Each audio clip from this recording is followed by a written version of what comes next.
Everybody, welcome to the Man Alone Radio Hour here on YouTube. I'm your host, Man Alone, and today we are going to be talking about a pretty damn cool setting here by Eduardo Carabagno, Settlers of a Dead God, which is, it's different, man. I was not expecting it. It is, when I first saw it, I was like, oh, cool, this is like a pretty dark setting. But I realized I really did not look at the cover. The cover has all the information, but my eyes just saw like a tyrannid or a xenomorph. And you can see there's like a little insect with a helmet on and holding a shield. And that's right. Settlers of a Dead God are what we might call microorganisms, dust mites, tiny fungus, all of them inhabiting a dead god, which is a human, a decomposing human body.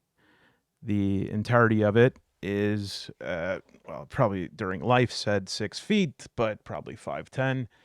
And the entire game, if you played a campaign in this setting, the entire campaign would take place in a single person from head to toe.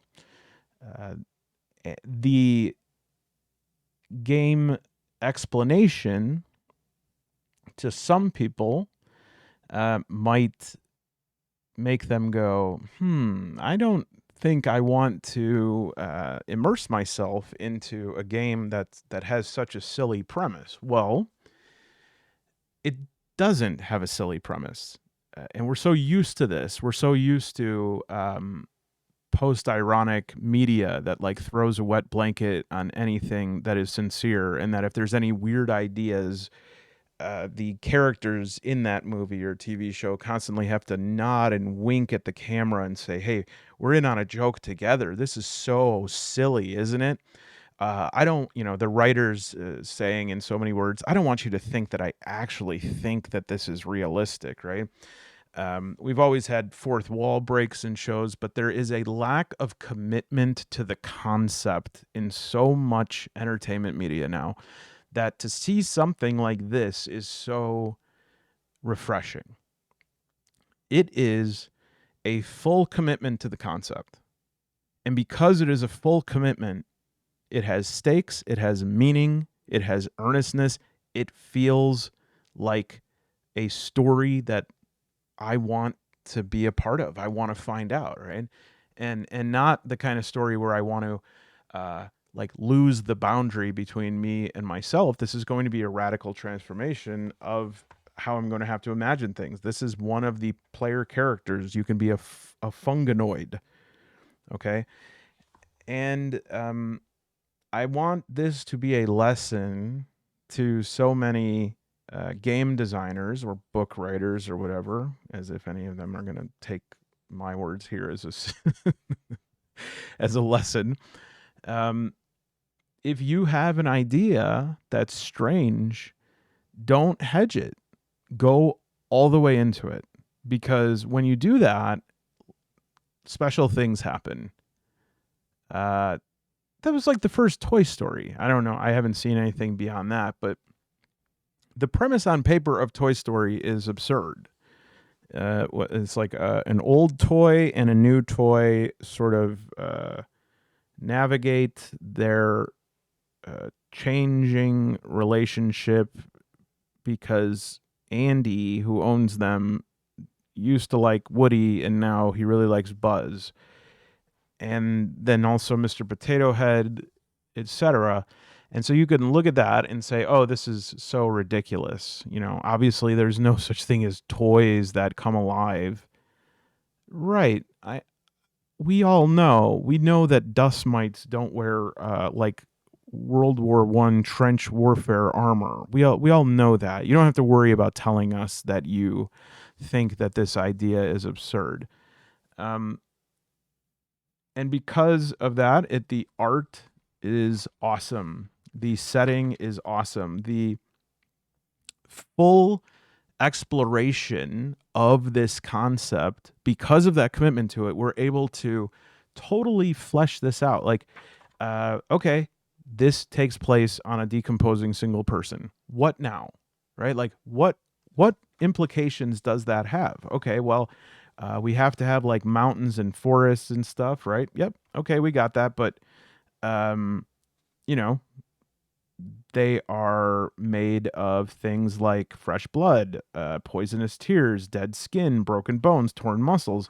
And you can actually see here these landscape images at first appear to be standard landscapes, right? But as you look closer, you're like, oh, this is not. Like, this is some sort of capillary membrane. This frightening forest here is, well, this one might be hair follicles, or it might be like an intestinal tract, which, like, the adventure at the back, the map of that is through, I think this is a some sort of digestive system, because I see a bunch of sphincters. But yeah, I mean, it allows the author to explore what it would look like to be this bug, to be a bug, to be this scale. It's an inversion of cosmicism, right? Like, um, yeah, to us, that bug is living in a 6 square foot space for their entire life, which is probably 4 days. But the bugs don't see it like that.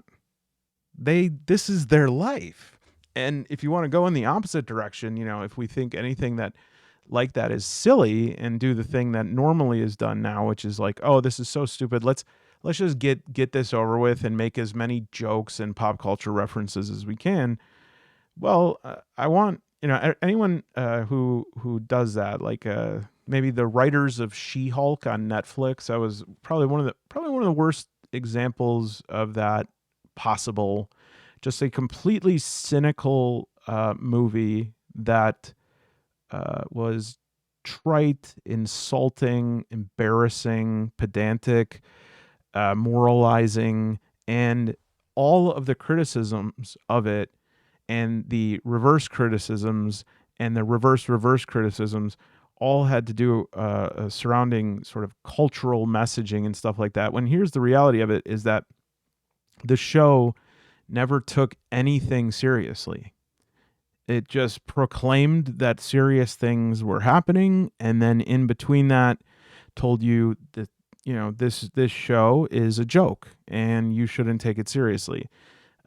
And it's not even the fourth wall break, right? Because that was happening. She-Hulk, I think, did that before Deadpool. I might be wrong, but I remember there was one where she was like at a wedding and she tore out of the page.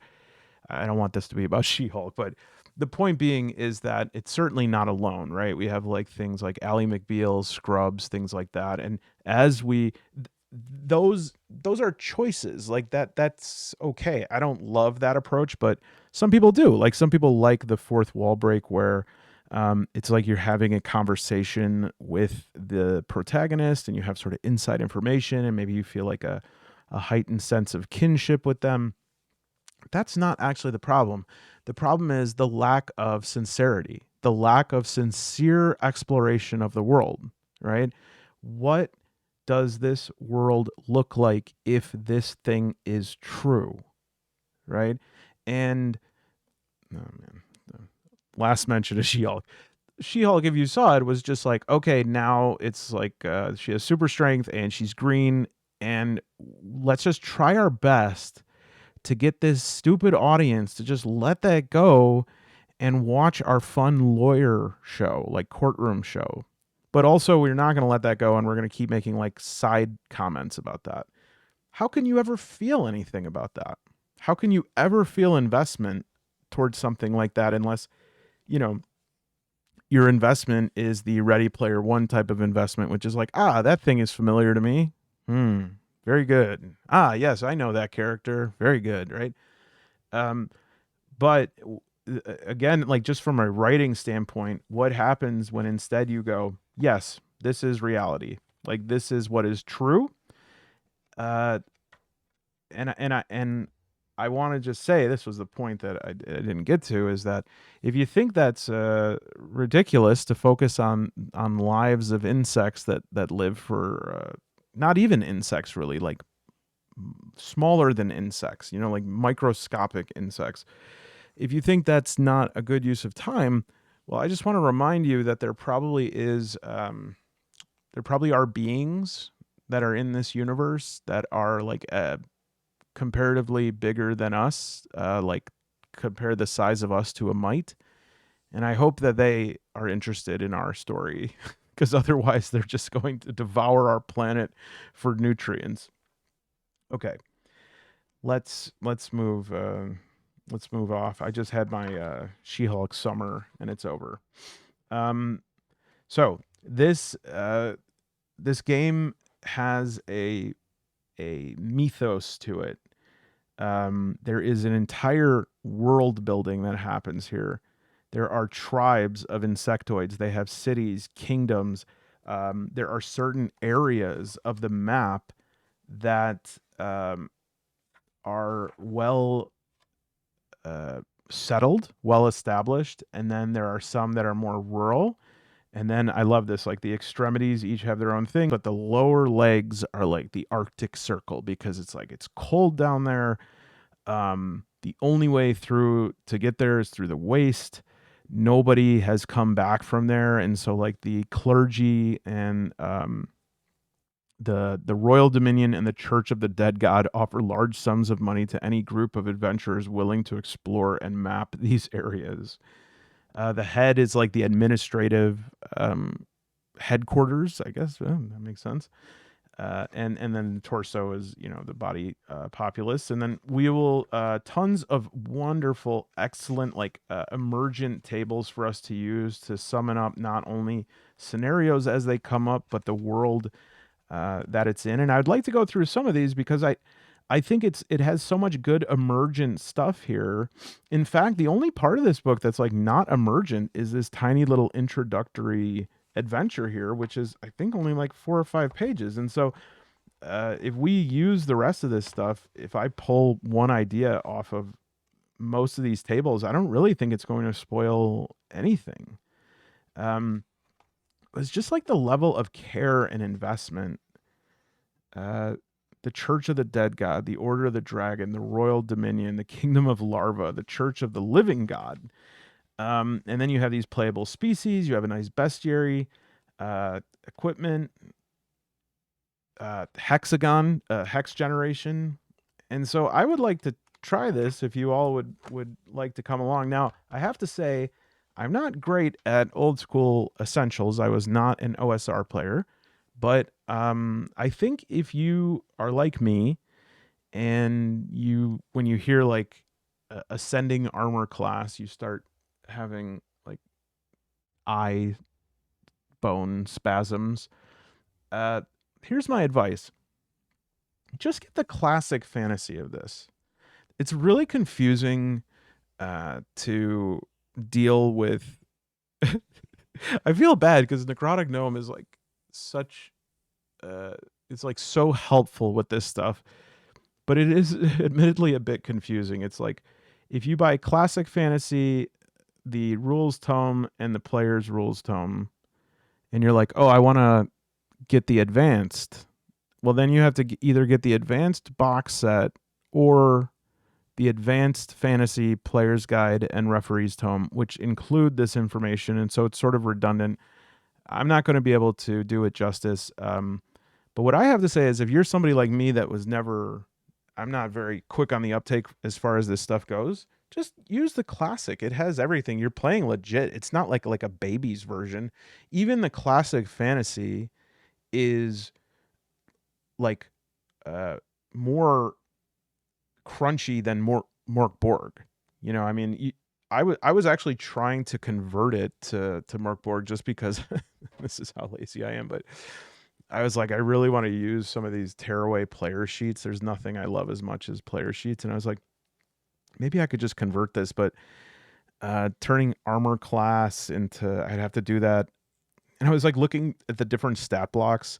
I think the Lich has like 50 HP in OSE and then has like 15 in Merkborg. So, anyways, it's not too hard. And then also there's this sheet on the website that has these different optional rules that you can go through. I will say pretty much the only ones I use are ascending armor class because it's just easier for me. Um, Unarmored is AC 10, leather AC 12, chainmail 14, plate mail 16.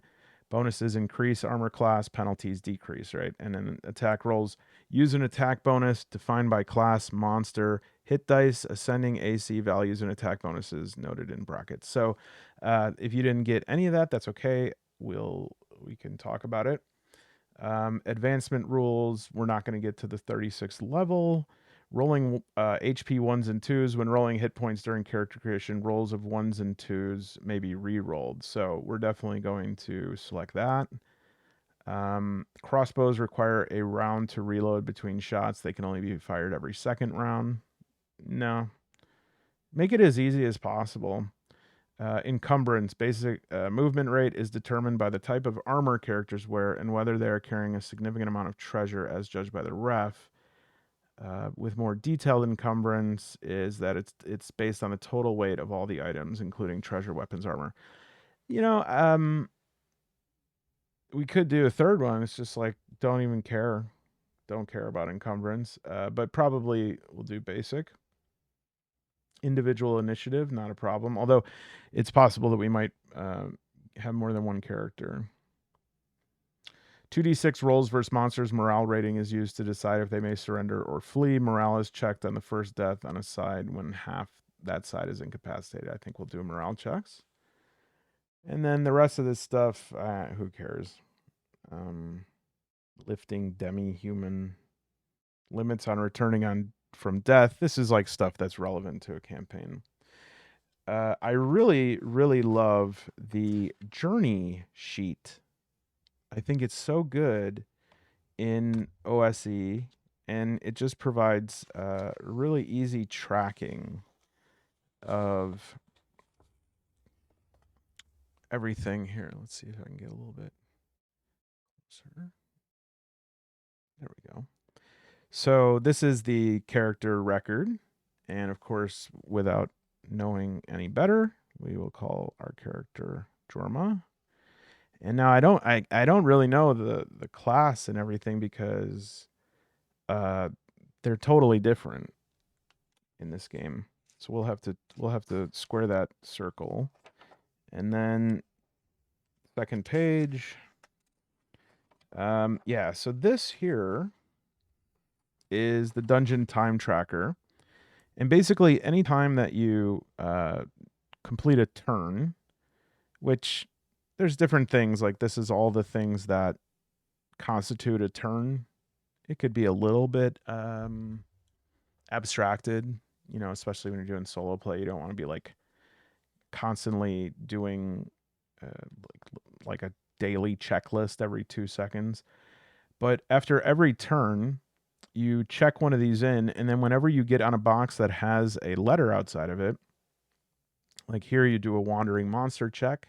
So it's just like a 1d6 every 2 turns that if you roll a 1, you have a monster encounter. I actually found some dice that I feel like I can finally use. I never get to use these dice because I just don't play OSR type games very often, and so I don't have a need for them. But where are these? Let me find these here. For the record, these are right here. Okay, yeah. So this one could be good in terms of encounters, and that's like how many there are number wise, and there are some that like none. Yeah, I have like all these dice that I pick up whenever I see a die I don't recognize. I know a lot of them are for like wargaming. This one is from RuneQuest. This is cool for in terms of like where the person's hit. Right now, you can get this. Here, let me show you. This is like such a good deal. Um, no, I don't know if it's a good deal actually because it's 3 dice. If you love RuneQuest dice and Q Workshop dice as much as I do, then it's a very good deal. But uh, the 3 types of Q Workshop RuneQuest dice are the turquoise, which I think these are beautiful, but they're hard to see comparatively. These are the most expensive of them. The red ones are also really, really gorgeous, and I think they're legible too. But the the ones that I think, although they don't have like the gold leaf, but are the burgundy and cream. And so you can buy like a mini dice set if you don't want to get the whole like polyhedral, and you get this like location hit dice. You get the runes, which I am creating a oracle for, and then you get a nifty D20. And this set right now on Amazon is like $9, and if you go to Noble Knight, it's even cheaper if they're in stock. But wish list them; they get fast. This one could be interesting. I don't even know. We can just give it a roll and see what happens. This one I recently got. I have no idea what this is from. Anyone recognize this? Pretty cool. This one, it could tell us whether it's like the enemy does a melee magic or missile attack. Anyways, we'll whatever works, right? That's the rule in combat. Whatever works makes it more seamless. Okay, back to it. Okay, so you have a wandering monster check. Whenever at the end of each of these blocks, you have to rest, and a torch expires. And basically, it just keeps you on this sequence. I suppose we could add some different stuff too. We could probably find out if this is too onerous for solo play, and we can change it up a bit. But for now, looks good to me. And then if we do combat, I probably will just do a quick. Uh, I'll bring it up on here. Maybe use like you know gems or something like that, so that we don't have to. I'll see if I want to use. We could do theater of the mind. We'll see what works best. Okay. But the first thing we should probably do is just talk a little bit about the setting and roll up some characters. So this map was actually posted in a forum, and though I would not like literally bring players or myself if I was solo playing like through a subway system, I think anything like this would be a good guide to use if you were going to do a more expansive like campaign of this game. And in fact, the way that talks about the the world, the dead god, the more I think that this could be like quite a fertile setting for this. Um, Imagine you are walking through the country and you discover a dead animal. It is covered in insects, worms, fly, larvae, and ants. In this unpleasant image, think about what is happening from the corpse of a creature unknown to the insects. A world full of life has been born. Settlers of a Dead God is a tribute to life and to death. Giving voice and feelings to these beings sparks endless possibilities. In what better genre than fantasy to do it? Yes, thank you. Yes, you are correct, sir. Oh, this is so good. Okay, these insects exist in a world of rich smells and tastes, life and death. In this world, all kinds of species struggle for survival. At its inevitable end, when the corpse is consumed, they will be forced to escape it or die. It is inhospitable. Lethality is high. And it says, I think this is important here. Apart from the classic fantasy game missions, exploration of the territory is a core element of the game. The surface and the interior of the body remain largely unexplored. Here, powerful people hire explorers to explore and map unknown places. Your campaign might focus on exploring the unknown, taking players into the bowels, literally, of the dead god to enjoy a classic dungeon adventure across the skin to explore a surface. So, right there, you have overland travel or like dungeons, discovering new cities, mountains, temples. And there is, uh, you know, what the dead god is, who they are. Is it truly an important person, or is it like Randy who grabbed his chest outside of the local watering hole and then wasn't found till the next morning. Like it could be either, but from the perspective of these creatures, it is Gaia, and to us, it's just some Gaia. I'm sorry. And then you have this is this is so fantastic. This is what I'm talking about. The investment of this. We have a holy book of the dead God, and God offered them his body, and said unto them, be fruitful, and multiply, and replenish the earth, and subdue it, and have dominion over the sea, and over the air, and over every living thing that moveth upon the land. Every different part of this body is going to have geography which is similar, that is simultaneously familiar, such that we can easily access it, right? Like we can talk about forests, we can talk about rivers, we can talk about mountains, but also we can have fun thinking about like what actually might be made out of. The head is the most favorable landscape and holds the main population center. Here are the cities and towns. Much of the rest of the body of the dead god is wilderness, home to hostile creatures. It is estimated that this land is over 200 kilometers from head to foot, although this is never officially confirmed because the lower torsos and extremities remain largely unexplored. This is a vast landscape considering the settlers are the size of insects. For them, these are immense distances, far greater than for a human. So this is kind of weird. There is a little bit of like switching here throughout the book between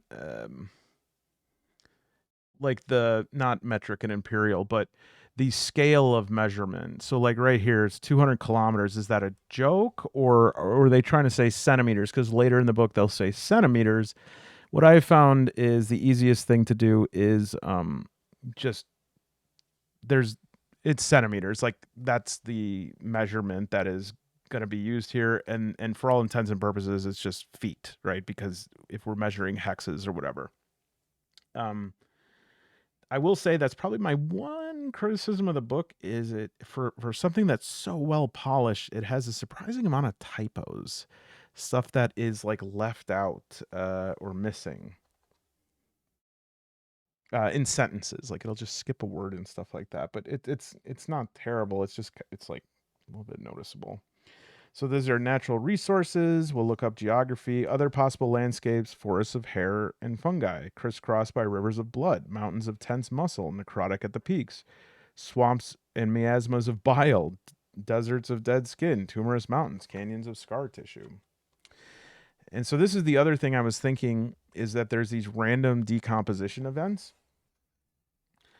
So I was thinking like maybe once every, every this one right here where we would normally do like a monster check since we're on our own, we don't want to get just pummeled.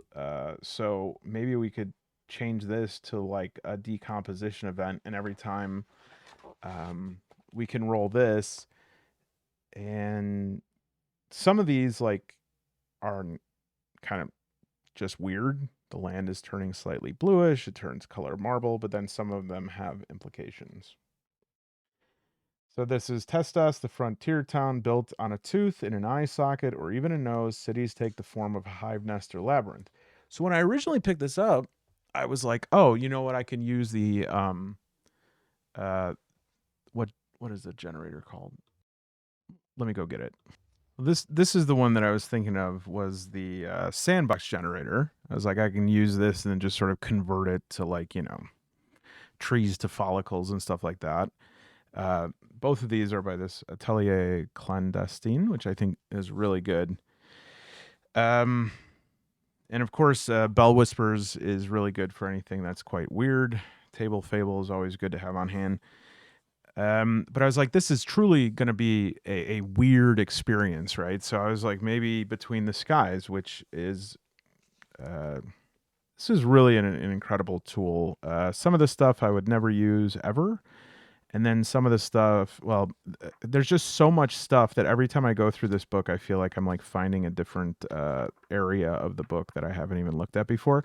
However, I will say it's weird in a different way, almost like a sort of hallucinogenic or psychedelic or transcendent sort of weirdness.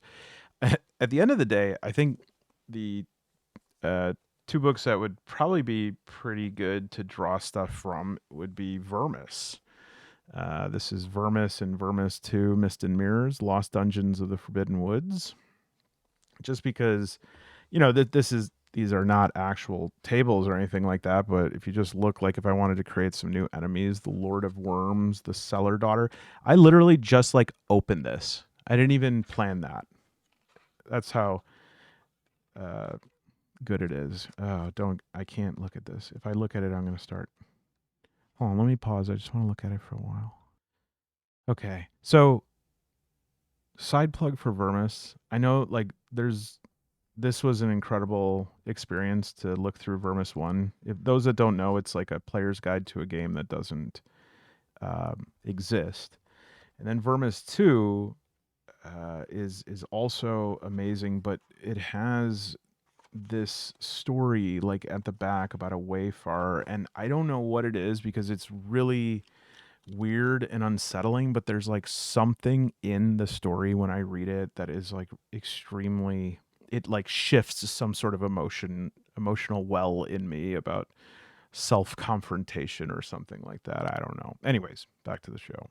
Anyways, the point I was going to make with all of that is I don't really need to do that because even though this book is not super big, in fact, it's quite svelte, it has a lot of tables and it is very it has lots of it's made a lot of considerations. I'll just say that.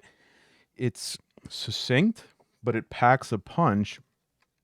I thought it was going to be something like Isle of the Plangent Mage, right? Like a true um point crawl where, we would have to just sort of adjust for everything, but there is a truly, it's really just that back area. Everything else in this is allows you to generate, which is why I think it's very, very solo friendly. What's happening when the adventurers arrive in Testos? What's happening when the adventurers arrive in Dens? What's happening when they arrive in Valis? Then there's this whole thing on, God, look at this art. Who did the art? Did this guy do the writing and the art? Because if so, he needs an award. Written by, illustrations by Francois Licata, layout by Guillermo Gontijo. Wow. Awesome. Really, really awesome stuff. Um, yeah, so I mean, it has a lot to like fill up your brain um, with lore, which I like that, right? I don't like it when it's too open ended. It just doesn't like. I don't like it when I feel like it's the setting is vacant, and that it's like, yeah, I mean, anything can happen here. And it's like, okay, but what happens here? Hey, look, anything could happen. Well, then nothing's going to happen. So, yeah, this has things to roll up. And then there's a whole thing on creating a city, hooks to enter the interior. So, this is like hooks to enter the dungeon, instructions on traveling, talks about the smell, recommended equipment, anti-rads, random buildings, conditions of the buildings. Now, I don't want to spoil it. I want to let the guy sell, but I say what we do, and we can all vote.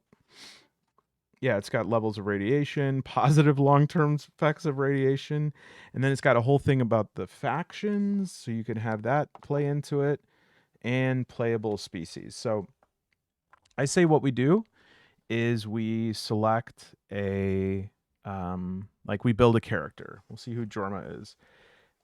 As he said unto them, hinder me not, seeing the dead god hath prospered my way. Send me away that I may go to my master. The Mothkin. Principal characteristic is intelligence, hit dice 1d4, armor none, weapons, dagger, and staff. Take flight and let yourself be shrouded in a blanket of darkness. From above you see the tiny lights of your village, always with many questions in your head still unanswered. You dream of other places, of channeling new forms of magic, but there also beats chaos. You can feel it. Damn. So yeah, for this, it's not only going to give you like the stat block, but then um, each of these has like once a day you can activate one of the following magical powers. But each of these types has a customization. Scaraphagus, which I think is like a barbarian. You could do a subspecies, another customization tables down here. Arachnids, bee folk, earth knight, which is like an earthworm, funganoid.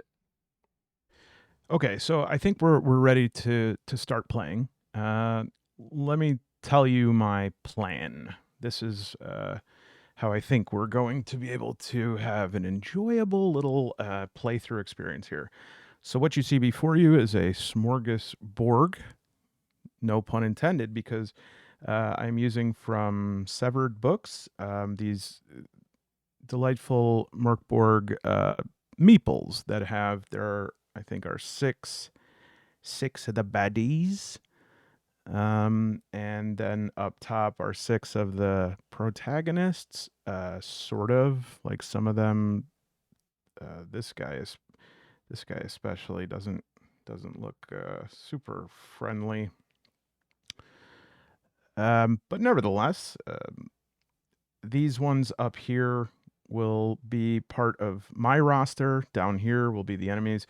I predict we'll only need three, but as you can see, maybe is that on top there's like a little bit of color coding. And fear not, that is not permanent marker that I put right on these adorable little meeps.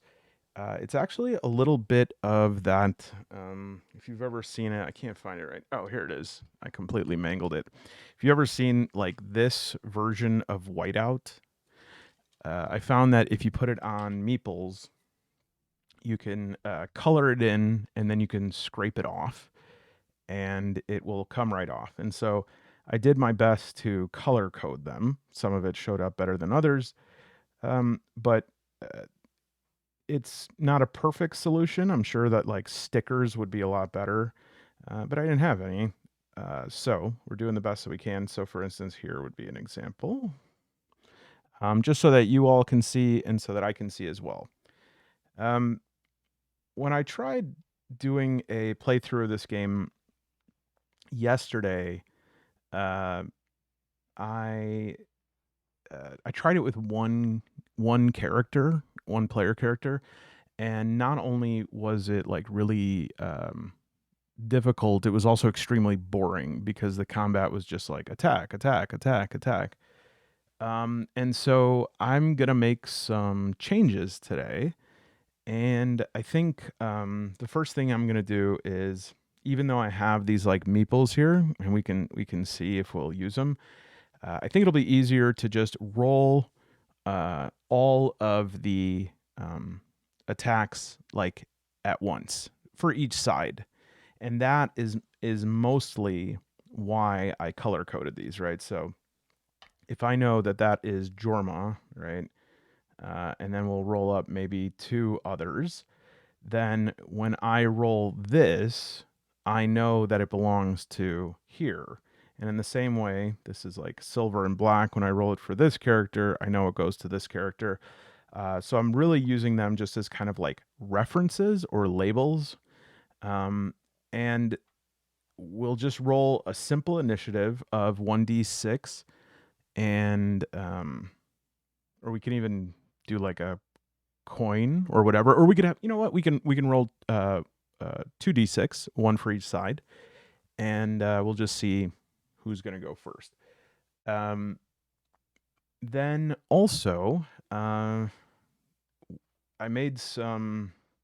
It's okay if this falls over now, but I'm going to try to use this. This was sort of a failed experiment I did, which is I tried to make this die look like a flame, but it's definitely not a very porous die. So to this day it still comes off, but what I think is, each of my characters, if I have 3, are going to start with 6 torches. And so I can just sort of keep track of that there by rotating it every time we lose a torch. All right. Uh, I will use the dungeon time tracker. Like, this is the free printout on OSE website. I could use this as normal, except I put every other, like every 12th box, I guess, I put a D instead of a W. So a W would be like a wandering monster check. You do those 3 times, like every other. But on the third one for each sextet, I guess, for each rectangle here, instead we'll do one of the decomposition events, just so that we have like a little bit of variance.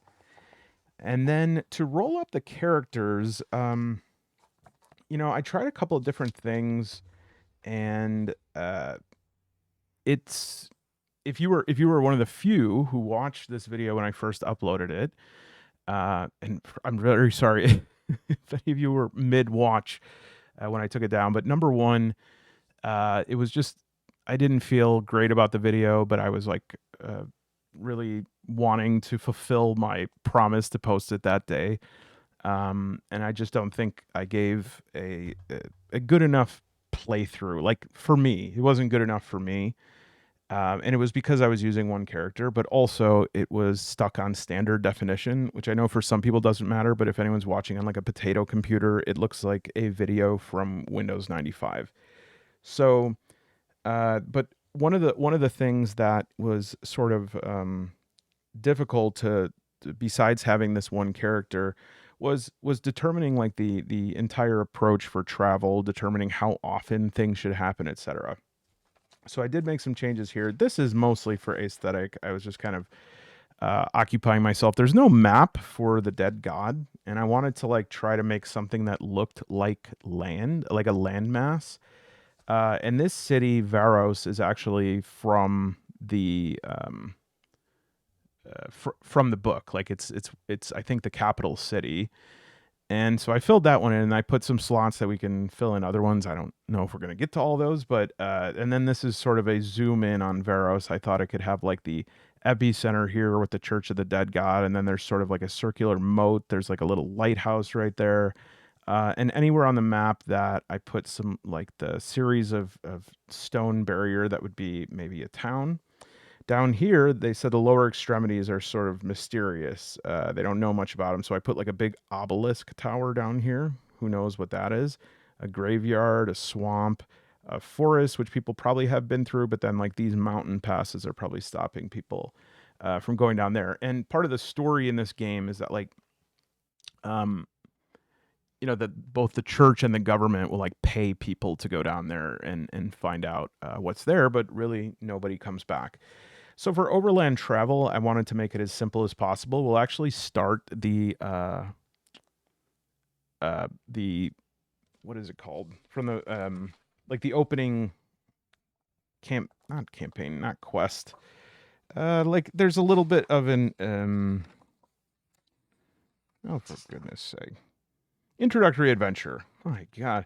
So I'll go over this introductory adventure, and I even like I printed out this map, which is a really fun, cool map. However, again, as I was sort of like practicing it, it's just it's quite hard to actually like use this map. The like some floors, I'll give them credit. Like it was a valiant effort to like put actual hexes on the floors.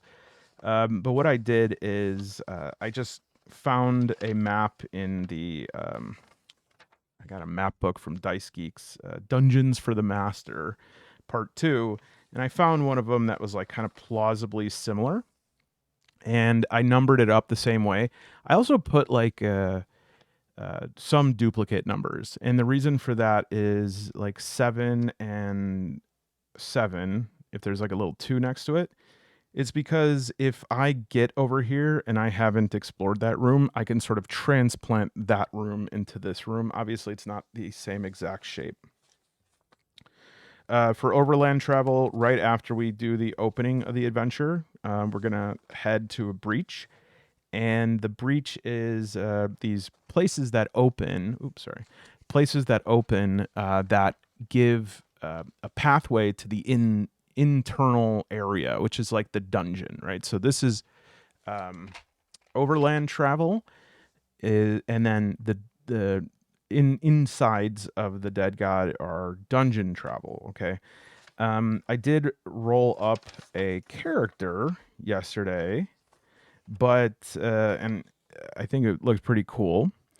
The thing that's a little bit tricky is that obviously you're using old school essentials, and old school essentials does not have a B folk class. So each of the classes are rooted in like a certain archetype. So the B folk is like an elf cognate, okay? And I was like, oh, well, I'll just like number each of these character types, arachnid, B folk, etc., 1 through 6, and then I'll roll and I'll get one and then I'll roll up stats. But here's what I forgot about that. Um, there are like limits. You need to have certain stat levels in order to have a certain character, you know? So like if it's, for instance, it's an elf, you have to have strength and intelligence that are above a certain level. I forgot, I think 9. And so really the way that it works best is to sort of reverse the order of operations. And what you do instead is that you would actually roll up a character and then figure out what they are retroactively, which I must say is pretty damn fun. And so I did find this online generator that before I fully understood how this worked, I didn't fully appreciate how amazing this is. So I'm actually going to share this here. Okay, so this is at DND, like the letter DND character.com. And it, I think, is made by Necrotic Gnome. Let me see. Yeah. And so you just start, click start, and you can you can specify like if you want to include advanced classes, carcass crawler classes. Unfortunately, there's no insectoid classes, so again, we'll just have to like figure this out and then r- retroactively change them into whatever they are. And it is kind of easy if we just stick with the basic classes because, again, all of the different insectoid species are correlated to dwarf, elf, etc. So, uh, Jorma, the my character, I shouldn't really say that though because I think something that I need to accept about OSE OSR is like these characters are very fragile and sometimes they're just not going to make it. And so that thing that you do where you're like you have a game where you have more than one character, you're like, okay, these other characters are my companions, but this is my character. I don't think I can do that here. And so I just need to get what I get. But I think the right number to take, we could try 3. But I think I'm going to roll up 4 characters and then like have them as part of my stable, so to speak.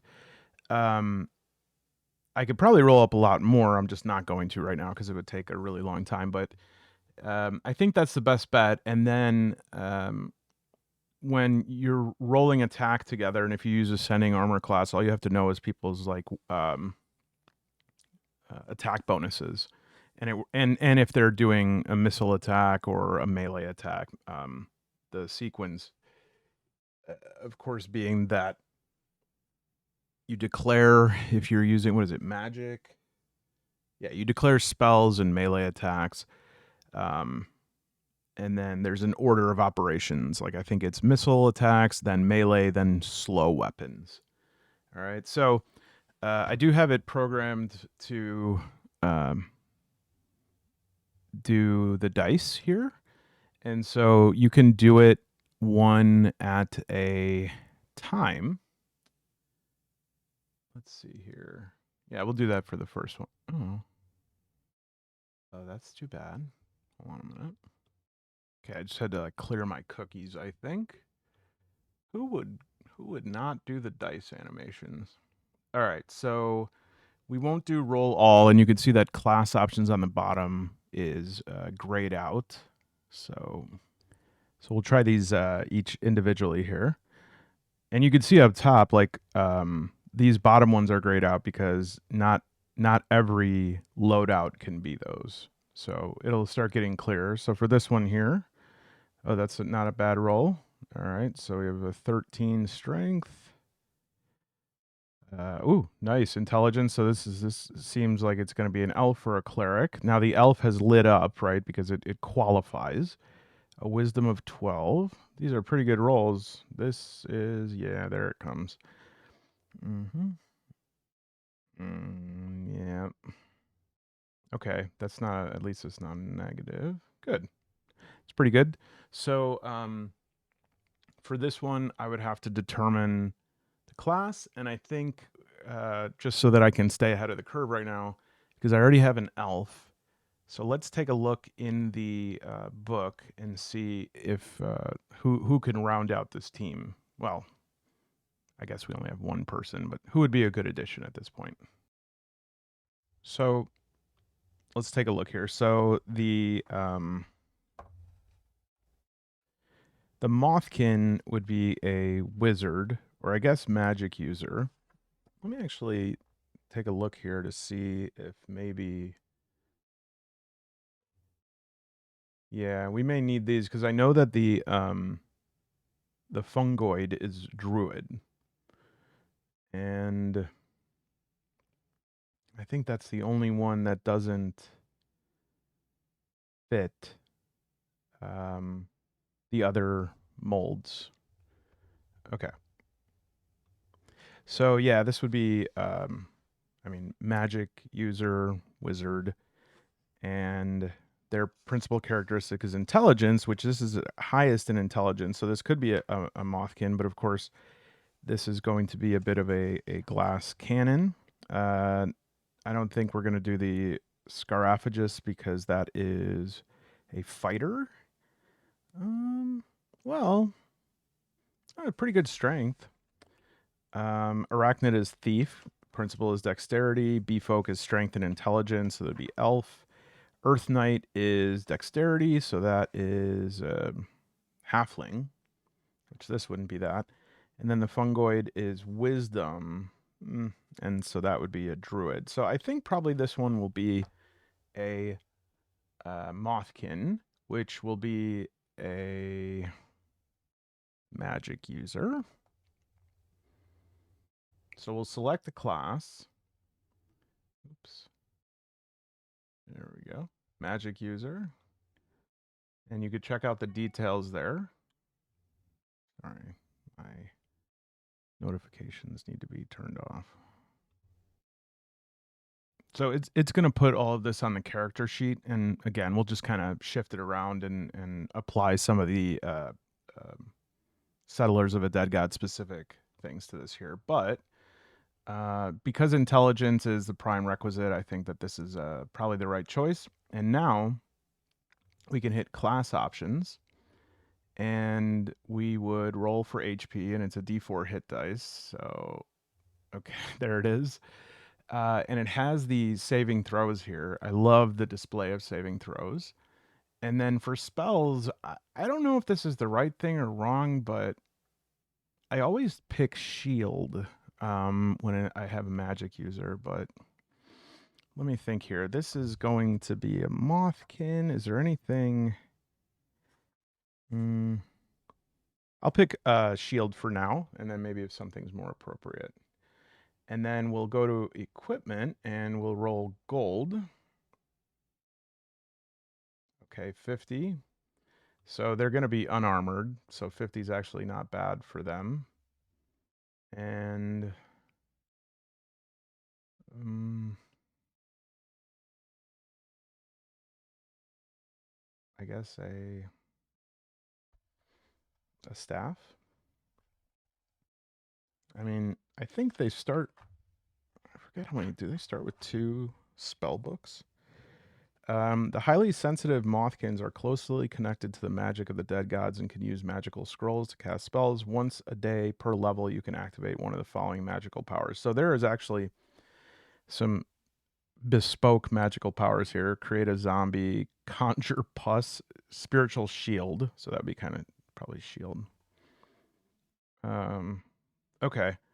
So I think, huh. Well, let's fill it up first with, like, we need some torches, and so we'll buy those, and you'll see how good this is. How good is that? It's like it subtracts that right away. Um, and the weapons, I don't even think, what is the weapons limitations? Daggers and staff. That's it. So we'll do a staff. I forget if daggers can be used as can you throw a dagger? Oh. Okay, so that's pretty good for that. They can't use armor, and I guess in an emergency, ooh, a holy water vial. That's a bit much. All right, so then we need a backpack, a bedroll. I love this. I love going shopping for each of them. And let's do, what is the skill for cooking? Well, let's say they'll do. Let's get a holy symbol. Um, and we could do paper. I'm just kind of giving some flavor here. Ink.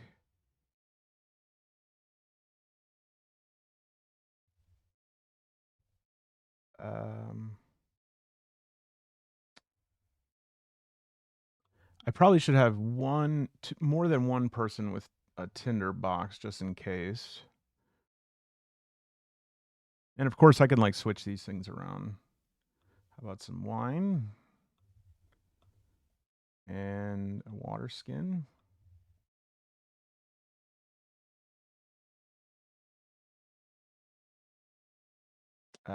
Let's do some.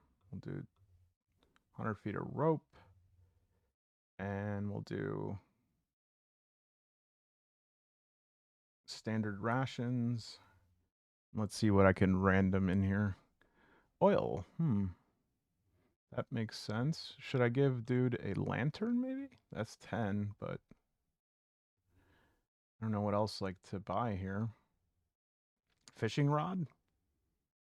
I don't know. I'm being pretty generous with encumbrance, but I don't want to get ridiculous. Like I don't want this person to be like, uh, I like this, a miniature bell. We're gonna have to change some of these anyways because there is specific equipment for this game, for this setting. Sorry. What's another rando? No, no. Mm, we could just let the. Okay, we'll do twine scroll case. We'll do 3 of those.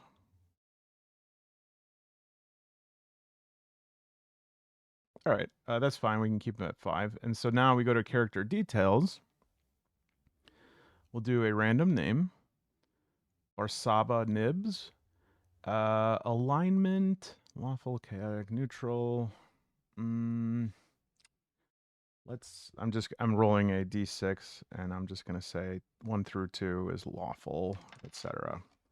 5. Okay, so chaotic. Um, and we'll do a background. Why not? See if it works in the game. A blacksmith. Nope. I like that. A carpenter who was just like, yeah, one day I was building like a lean-to, and I just blew up the whole town. Appearance, pudgy and handsome. Love that. Personality is proud and cautious. Okay, let's see if we can get something a little more chaotic. Okay, I like this honorable and pure because like the in pursuit of sort of arcane purity becomes very chaotic. Misfortune, destitute, so always taking whatever advantages to take.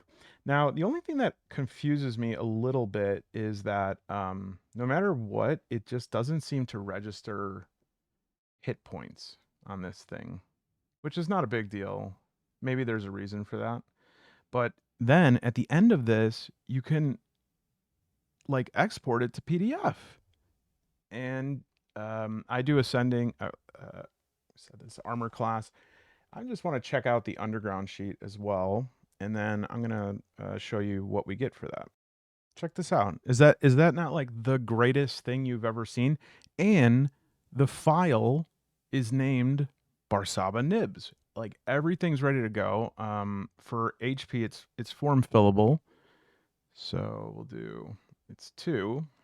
So this guy's needs to stay in the back.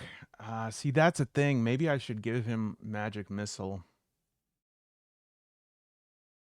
I think I need to do that because, well, I mean, that's only, well, we'll figure it out. Okay. And then I just wanted to look at the underground one as well. I like this. That almost like feels easier. Hmm.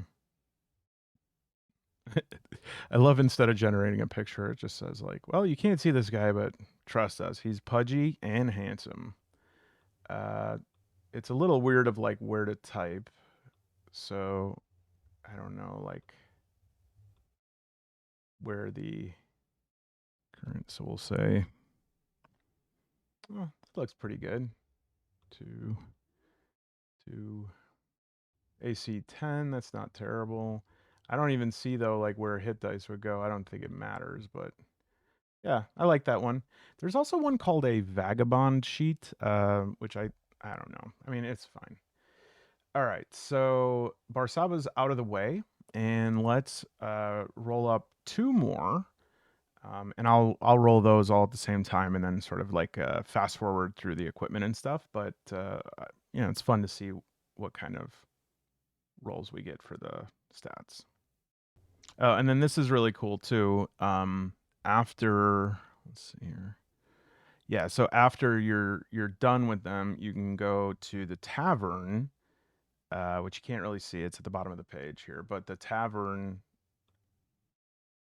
is everybody you have rolled up so far. So we'll go back to the main. We'll start, and we'll do a roll all. Okay, so this looks like this is going to be a fighter. And that means it's going to be the insectoid that my brain just does not want to pronounce correctly because it's like it wants to say sarcophagus. Maybe it is like that scarophagus. Principal characteristic is strength. Hit dice is 1d8.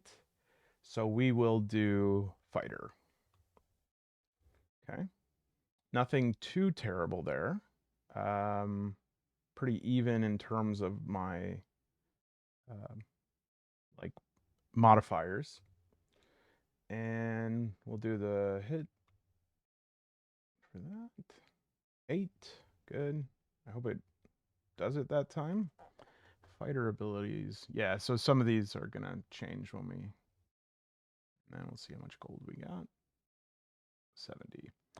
All right, so I'm going to roll this up really quick. All right, so perfect purchase here. I decided to go with a 2-handed sword with chainmail, and also just to show you how awesome the site is. Like, you don't like what you do, you just sell it right back, and you get that money refunded. It's just so. I wish every game had something like this. Backpack, water skin, bedroll, rations, torches, and then a bundle of firewood. It makes sense for someone this strong to be able to put that on their back. But the reason I did the 2-handed sword I would have done a shield, but the scaroff. Let me think about like a way that I can not remember that. Oh, maybe it's Scaraphagus. I think phagus is like eat Latin. Anyways, you have a natural weapons of like 1d6 mandibles, so you're never unarmed. You have natural armor that resists almost. It's like a natural breastplate, and you add +1 to your armor class even while wearing armor or using a shield. So I think that this can be somebody up front who is going to deal big damage and take a lot of damage as well. But at this point, I don't think we need to like worry about a shield. Gringle Portendorfer. I guess I'll. Okay. Lawful. Background. Farmer. Love it. Tall, cloudy. Okay. Healthy and rosy.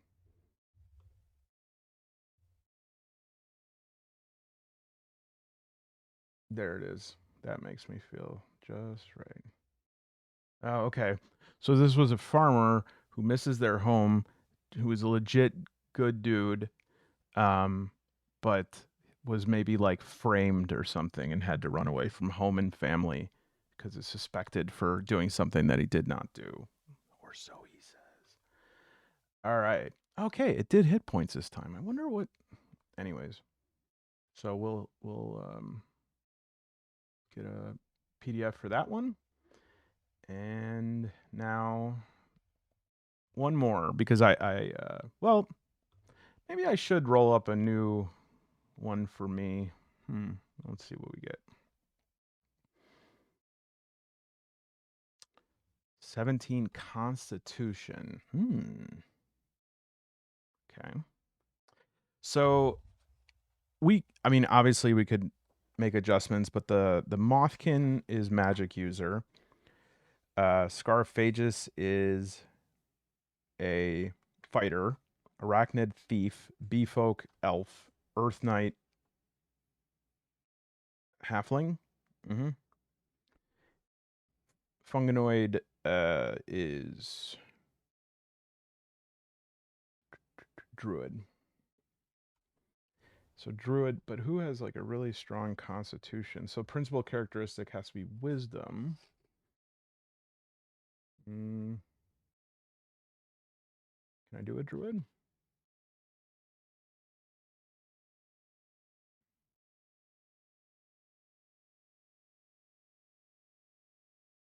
Mm.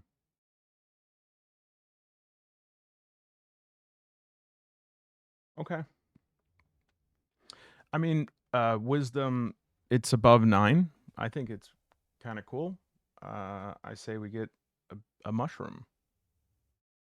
Anyone descent? Let's do a druid. Okay, we'll do class options. That nice little constitution modifier there. Ooh, pretty. That is pretty good. And then just a random spell, detect danger, like that. And let's get some gold. Whew, a lot of gold. Okay, I'm gonna go shopping. Just looking what Wolf's Bane does really quick here. Well, considering I don't even know if lycanthropic creatures are in this game, I think I'll sell back the Wolf's Bane.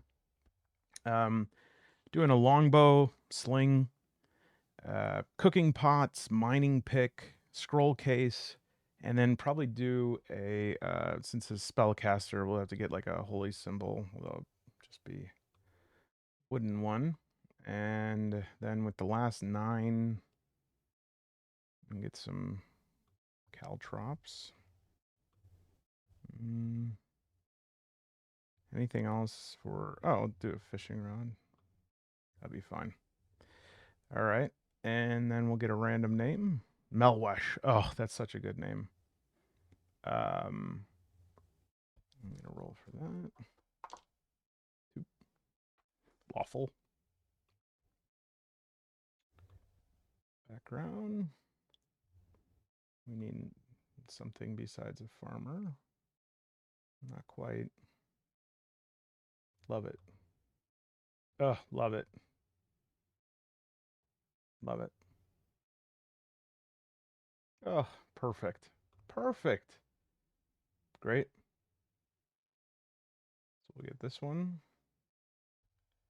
And then back to the tavern. So we got our 3. I'll roll another because I'm going to pick 3 anyways. And so, all right. Let's do roll.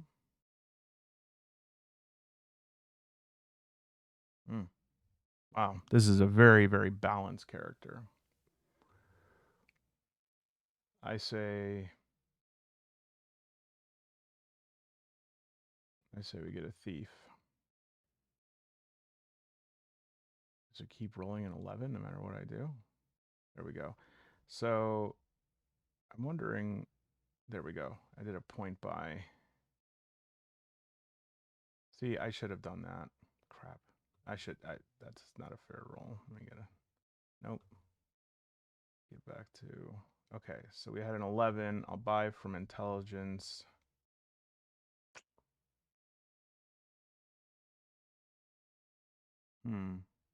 I think I'm gonna try and get a thief build here.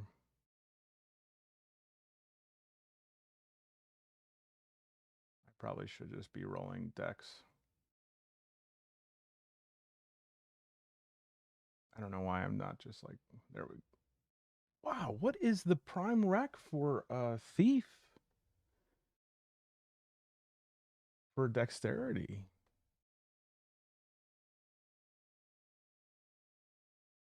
Prime rec is 0%.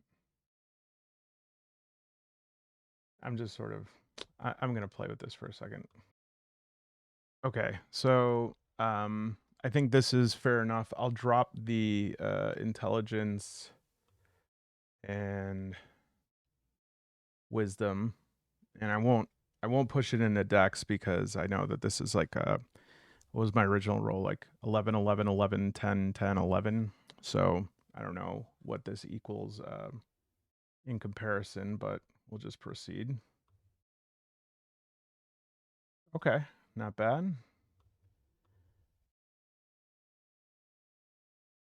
And this is a thief 90. So you're allowed leather armor if you're not allowed armor. And then a thief has to be, I mean, come on, we need a dagger for that, right? All right, I'll go shopping. All right, so range build here, short bow, 20 arrows, dagger, an oil flask. I just want something that goes kaboom. Leather armor, thieves' tools, of course, torches, rations. I wasn't even, am I even able to get a backpack if I no. So I guess water skin and just like a large sack. I mean, I think that holds what, 200 coins? Doesn't really matter. Okay. So choose name random Fern Midnighter. And we'll roll. Chaotic, of course. And background. Nope. Don't even know what that is, but I'm gonna go with that one, and then we'll make it make sense. Short and radiant. I like that. I think they think that. That's very true. Lorimer. Lorimer. Okay, so it looks like it's somebody who makes like stuff for horses. That's pretty cool. All right, and I'm having some soloist guilt. So I re-rolled Jorma, and we'll take the last name here. Oh, Piety is so good, but that's okay. No, we'll do Jorma Piety. Um, I just wanted an elf produced on this so that all the character sheets looked uniform. All right. And was Lawful neutral. Background. I love that. A brewer. Grimy and seasoned. Desperate and old fashioned. Damned. Okay. I like that a lot. Damn it. It did not give me my hit points. I had 6. And it doesn't let you go back. That's the only thing that kills me here. All right. I'm going to print all of these out. Okay. That took about an hour. But at that point, I made my choices for the 3 that we're gonna go with. We're gonna go with 3. We're gonna do Jorma. Darn it, the class didn't print out again. It's a little bit of a wonky fillable sheet. That's the only thing. And this overland travel, that's gonna be 6 hexes a day. So Jorma is a B folk, which is an elf template. Okay. So I added things that made sense from the elf template, but then there's like a whole loadout of B stuff, like wings can fly but not in combat or with heavy armor, so that means Jorma cannot fly. Daily honey production, as long as access to water and flowers, can be used as a ration or jarred and sold for 1 GP. 5 eyes, only surprised with a 1 in 6. Then I got +1 strength, +1 intelligence, and this is one of my faves right here. My stinger, 3d8 damage if target fails a poison saving throw, and then 3 and 6 you die as your intestines come out. On a 4, 5, or 6, your intestines still come out, but you're left with 1 HP. So Jorma's an elf, pretty strong. Has magic capability, battle axe, and battle axe I think is going to be a 1d8 damage. I should probably fill that out. I'm going to write down everyone's damage. Yeah, so I should mention this is that like you kind of have to convert. Most things are just an easy conversion, but some stuff there's not really a good cognate for it. So like I didn't do this perfectly because, you know, using that online generator, it used the cost. It might be a little bit different, but I noticed most things I rolled up yesterday were about the same. So probably because the battle axe, I think it's a 1d8 if I'm not mistaken. Maybe it's a 1d6. Let me look it up. Good thing I did look it up because the battle axe is actually two-handed. It is 1d8, but Jorma has a shield, so let's change that. It was 10. So why don't we do the I guess we can get the reinforced bone sword, which is 1d8. That's the same. So that'll hit for 1d8. As far as the magic, I just took a random magic one and actually not sure which one came up for that, but I'll look that up. Or wait, is it on this second page? No. Yeah, some stuff just didn't port over. I'm not going to worry about encumbrance.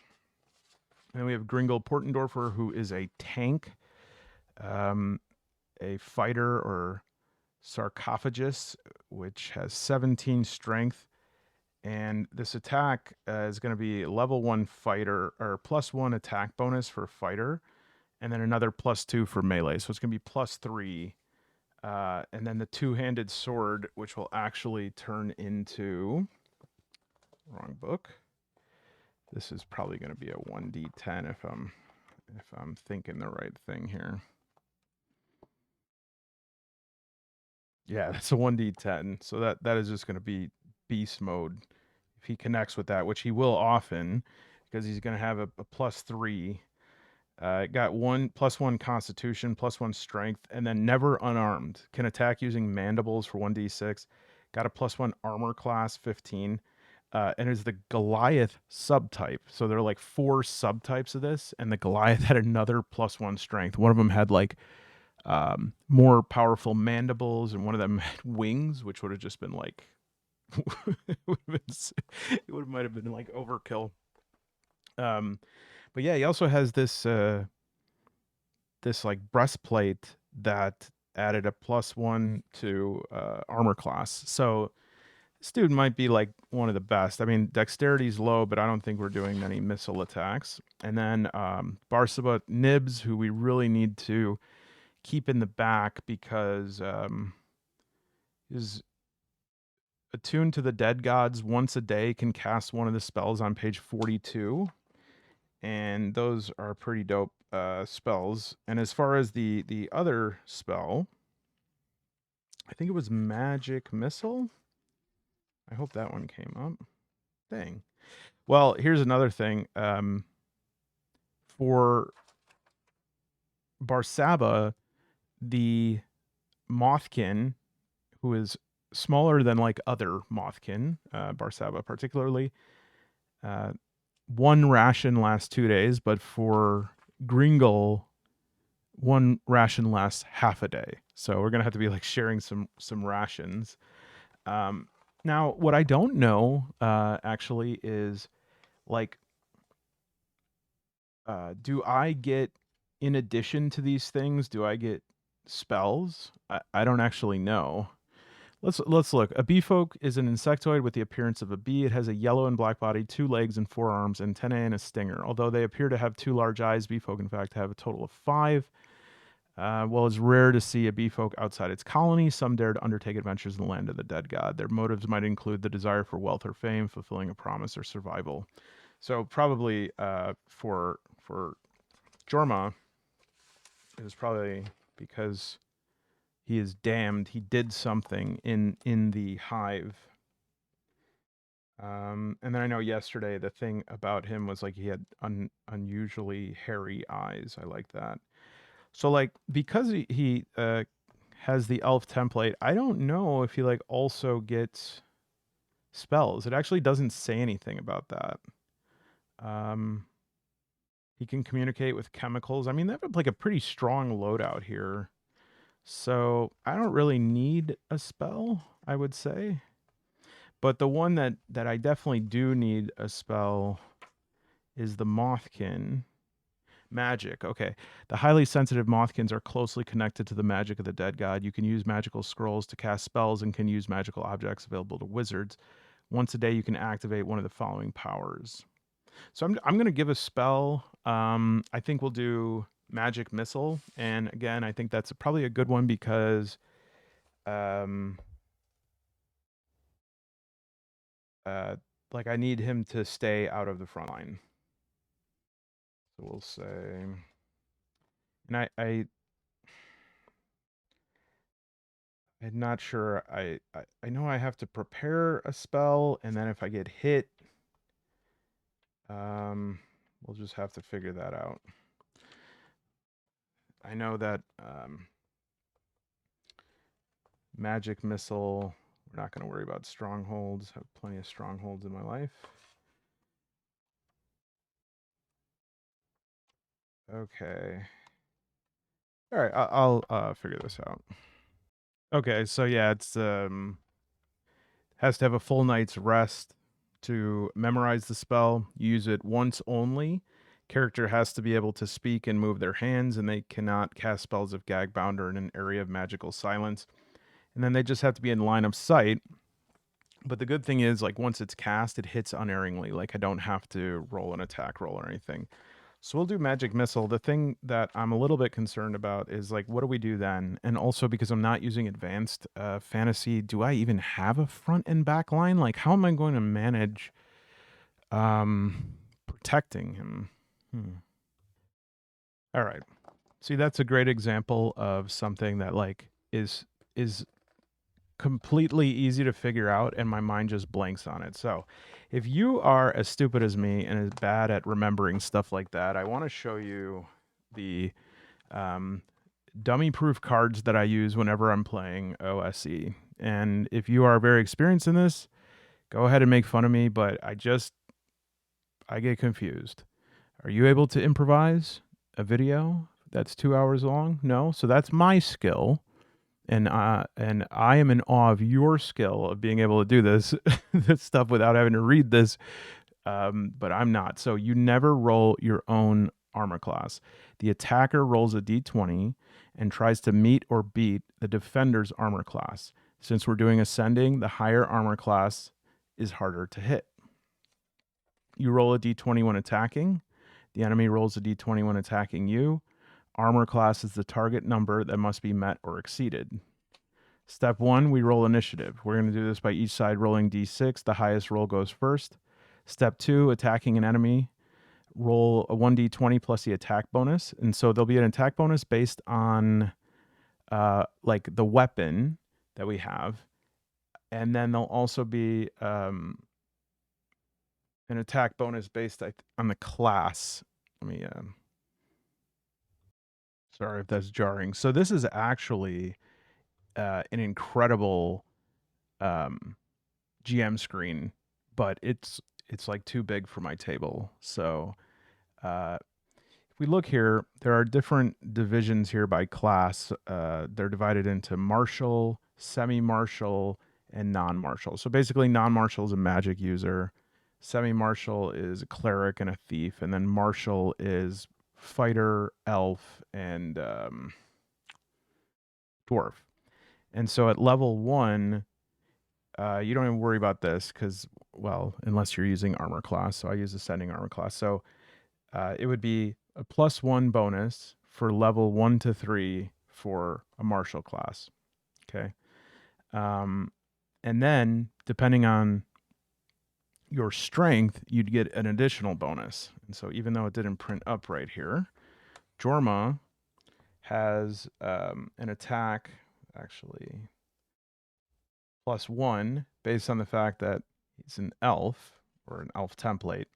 And then because its strength is really high, it would be 16 would also give you a +1. And I thought it was 17. Do I have that wrong? Nope, I had it right. So you can see here the strength modifiers. This is in the players. The strength modifier 16 to 17 is a +2 for melee, and then it also is if 4 and 6 to open doors, which means you roll a d6, and if it's 1, 2, 3, or 4, you open the door. And so then, like, also depending on if you're martial, semi-martial, etc., you will also gain like increased attack bonus faster as you level. A magic user doesn't even get a +1 until level 5. Okay. So we roll initiative. We roll 1d20 plus attack bonus. We'll just use like Jorma here. And we'll say that we're going against an enemy with an armor class of 15. So we roll, say here, or actually we can actually use this is going to be Jorma. Jorma has red, and so we're trying to get a 15, and that is actually an amazing roll. We got a 19, so most definitely 19 plus 3 is, you know, maxed. And so we exceeded the armor class of 15. And so now we would take whatever Jorma's weapon is, which is a 1d8, and we would roll that for damage. And we, of course, rolled a stinky old 1. All right. So it basically is, I think, at the front end, it takes a little bit of head scratching for the ascending armor class, but the reason I like it is because it just becomes very simple after that. I don't have to look at the matrix. I know people who have been using armor class for a while, and they probably memorized those matrices, but I never did that, so it's easier for me this way. And then, all right, so yeah, that was an example.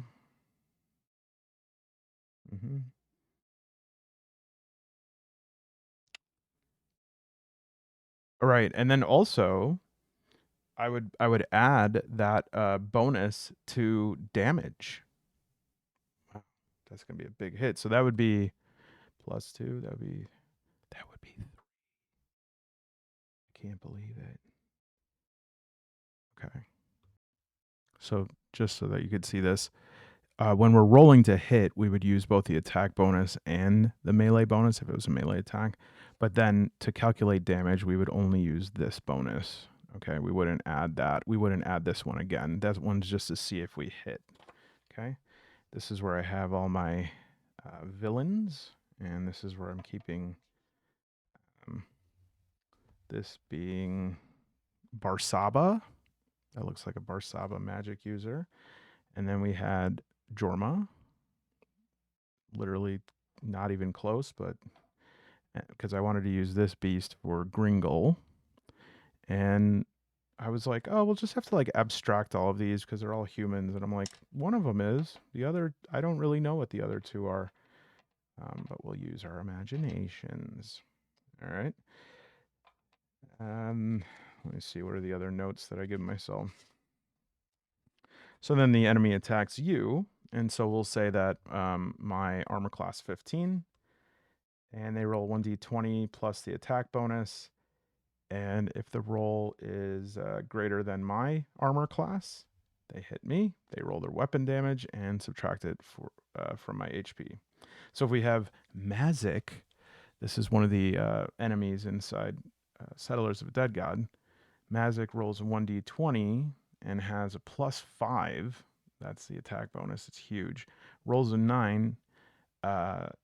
Should be 9 plus 5 is 14. My armor class is 15. Sorry, it's based on something else. So it actually wouldn't hit here because it has to be equal to or greater than. And then they roll a 1d6, which comes out to 4 damage. And this is the crowning achievement. That's why I put the crown on this card. This is what I say to myself. I rolled to hit their armor class. They rolled to hit mine. The armor class is the number the other person rolls against, not something you roll yourself. And then ability checks. I put GM in quotes because I'm usually that. Your GM asks for a check based on an ability score. They might say, make a strength check to lift this stone door. And I roll 1d20 versus the ability score. I want to roll less than or equal to in the case of ability checks, right? Because the higher, the more likely chance I have to win. Now, a saving throw originally,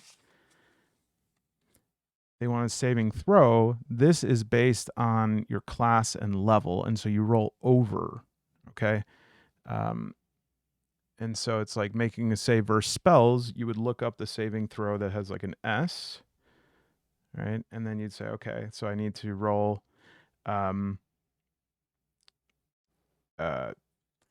greater than or equal to, right? Whereas it's less than in ability checks, it's greater than or equal to for a saving throw.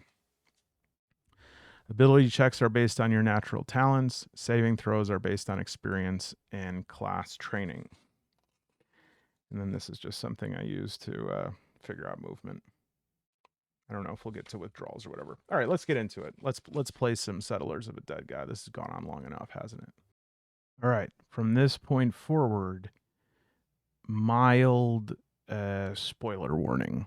I'm going to follow the template at the beginning of this. Why do I keep adventure? Just kind of like the setup, but I'm going to change some things, but it'll still be like the motion of the ocean. Like it will still be the same general setup.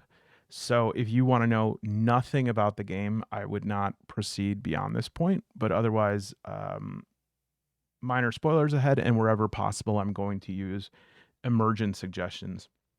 I'm also going to treat myself as the GM. And so I'll leave some things up to chance rather than saying, for instance, where do I want to go next? I'll say, where do the player characters want to go next? And this is actually something that I picked up from, what is it? Scuddifer Mike, the dude from Beijing, really, really good player of OSE. Definitely check out that channel. I will link that. Let me put a little reminder to myself. But yeah, so we're going to start the Horn of Goliathus Regius. Okay, I'm going to channel my best inside Disco Elysium for this one. Ready?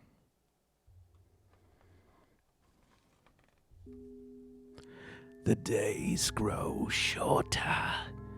The pale sun of winter seems to flee from the land of the dead god, while the land grows ever colder. Fortunately, there are still a few places of comfort, warmth, and light. The Tavern of the Blood Centipede is one of them.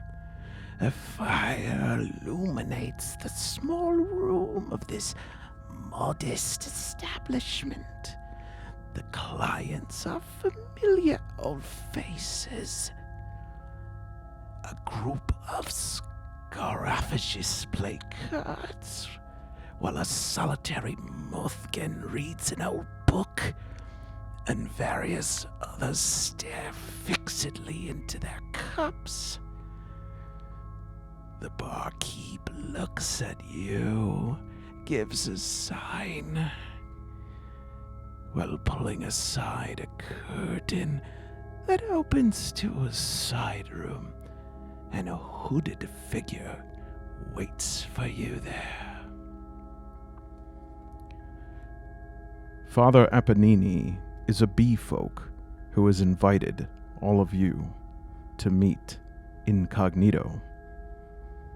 The father nods. You know this much. He is a priest of the Church of the Dead God. He came here without telling anyone, and he wants to hire you. For what? You don't know. You don't care, unless the right numbers come out of his mouth. I need four people to recover something for me. Gringle leans forward, never one to mince words. What do you need, father? He's taken aback by the depth and force of the giant sarcophagus's voice. Jorma, the natural leader of the group, places a gentle hand in front of Gringle, beckoning him to sit back. Father,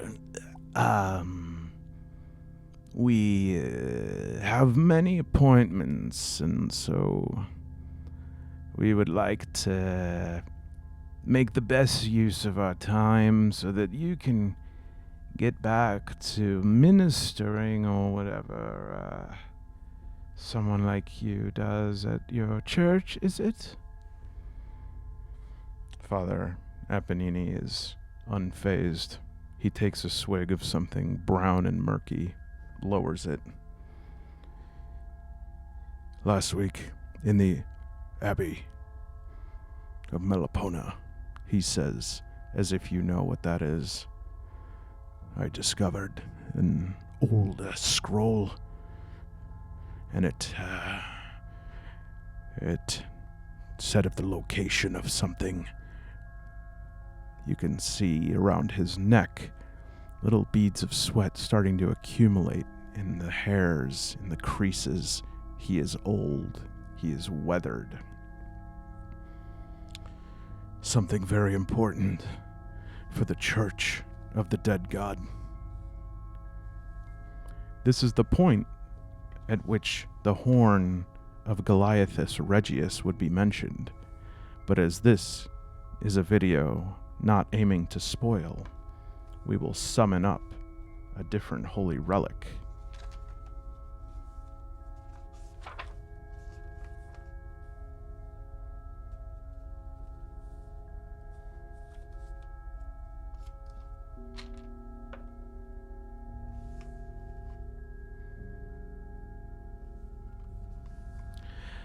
That's very interesting, Jorma says, not at all finding it interesting.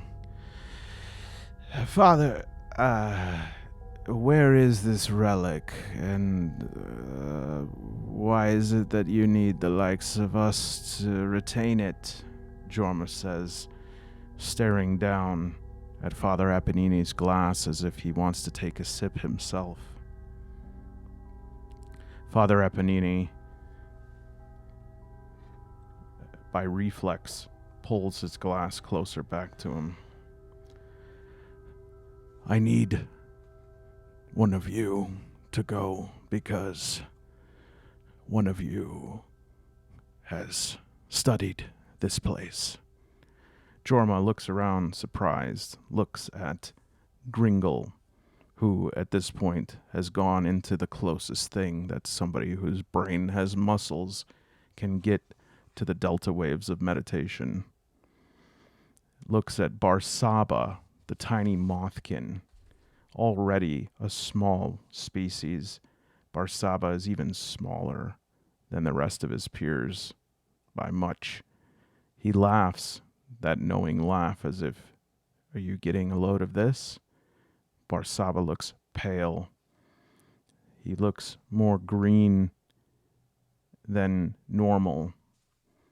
He shrinks much smaller than he normally shrinks. Surprised, taken aback, Jorma can only stare when he turns back and looks at Appanini, who has somehow finished the entire rest of his glass. Across the table, he slides a sheet of paper, and he says, on this sheet is a number, and I'll give it to you. Hell, I'll give you twice that much. But I need him to go, pointing at Barsaba Nibs. Barsaba Nibs, a carpenter, honorable, pure, ruined by the likes of Jorma bringing him on way too many of these morally unscrupulous quests. What has he done to this pure thing? Jorma thinks to himself with the last bit of morals that he has left. Turning, Jorma states to Barsaba, do you know anything about this? 'Cause I'm about to get up and go to the bathroom if there's nothing else to talk about. Jorma says, even though he's already gone to the bathroom several times while sitting there, as is the Beakin way. Even smaller honey mites crawl under him, lapping up that which has been excreted. You know anything about this? Why does it seem like he knows something about this? Priest, father, still not looking up, says, go ahead. You know what I mean. And Barsaba, not really even knowing why or what, says,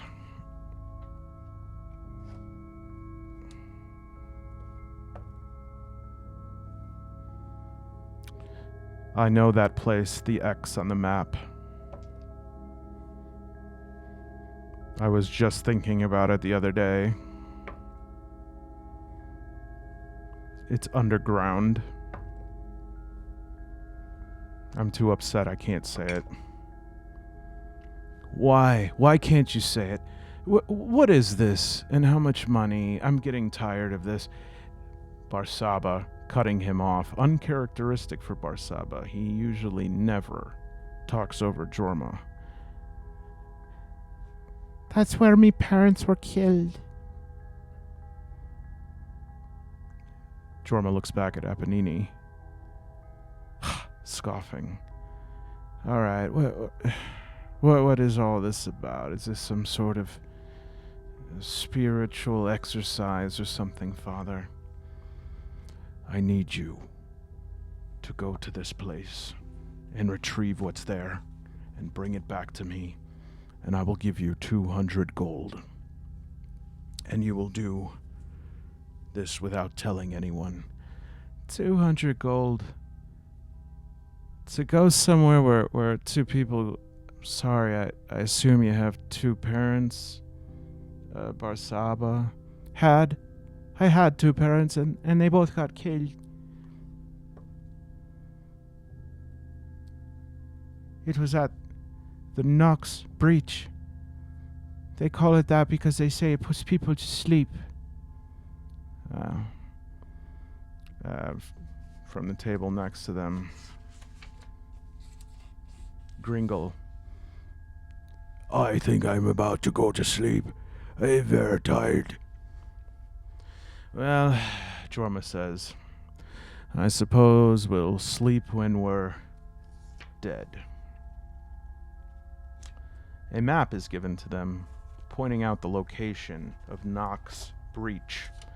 It's not far away, but the lands between here and there are not the easiest to traverse. This would not be their first rodeo.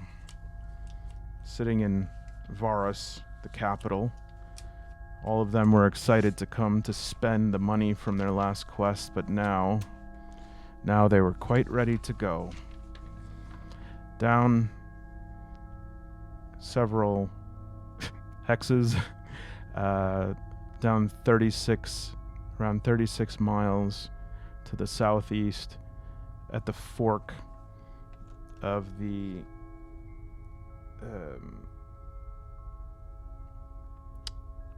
Napier River is the Nox Breach.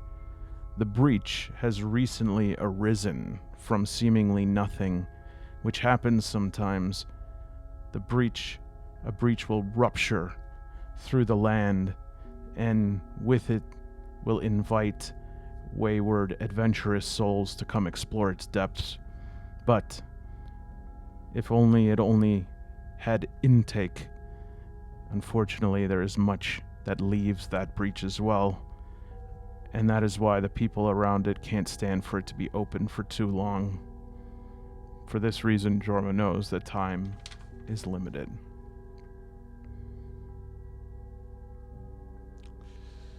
Okay.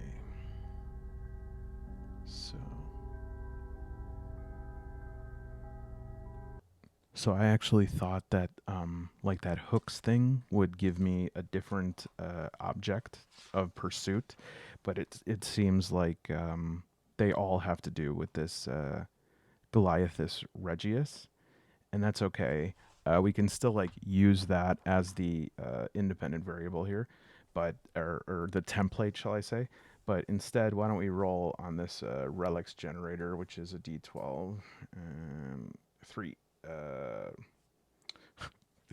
A virgin intestine. And this is something that was extracted from the interior of the dead god. As we step outside, and I think like they're all, this is kind of a good scene right here to think of it. They're all outside smoking what looks to be cigarettes, but as this sort of camera pans out, we see that it's actually like they're smoking some sort of antennae that are still connected to somebody who is very much like happy to give whatever is coming out of that. And let me just do a free sketch here to see if I can think of what this intestine looks like and what might be about it. Okay, it is definitely really hard to draw an intestine from memory, especially one that I don't know what a virgin intestine is, but I was sitting here and let me just, I think it might be helpful to tell you like what was going through my head when I pressed pause. I was like, oh no, like what did I just get myself into, right? This is something that I think happens often in solo play where you're like, I just set up like a scenario that makes no sense. And then I like sat back and enjoyed what happened next, which is your mind starts stitching everything together. And remember at the beginning of the video, like I talked about what is real to these characters, right? Now I know there's like a little bit of kind of a plot hole here of that the moth El Saba, I forget his name. Anyways, the little guy, he was like, how did he know what he was talking about right away? That's okay. We'll get that in Barsaba. But it's clear that you know this guy wanted somebody who knew about this, and so we can't say that Barsaba has been there though, right? I mean, like, why would he have been there? And his parents got killed there, why were they there? Why were they looking for the virgin intestine? Like, what would that have to do with anything? And so I was like, well, okay, I'll just like make it a joke. And then I was like, but no, that is exactly the problem. That's exactly the problem, is that um, I don't want to take responsibility for it if it goes bad. And so I'll make it into a joke. But um, that's like playing, that's not playing to win. That's playing not to not lose.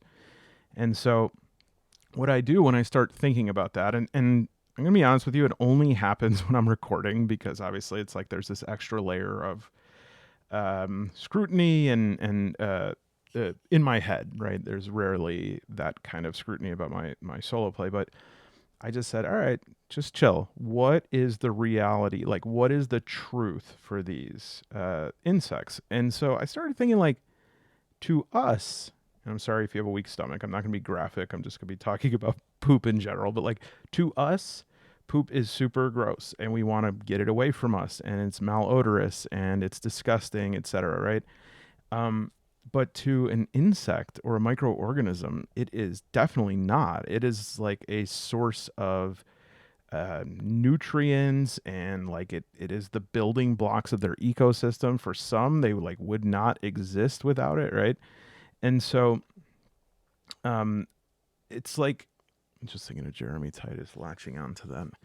All right, so it's like it would it would honestly be almost like the complete opposite for an insect, like their impression of it. And so if we look at like a virgin intestine and we think about, obviously there's an allusion there to like the virgin birth.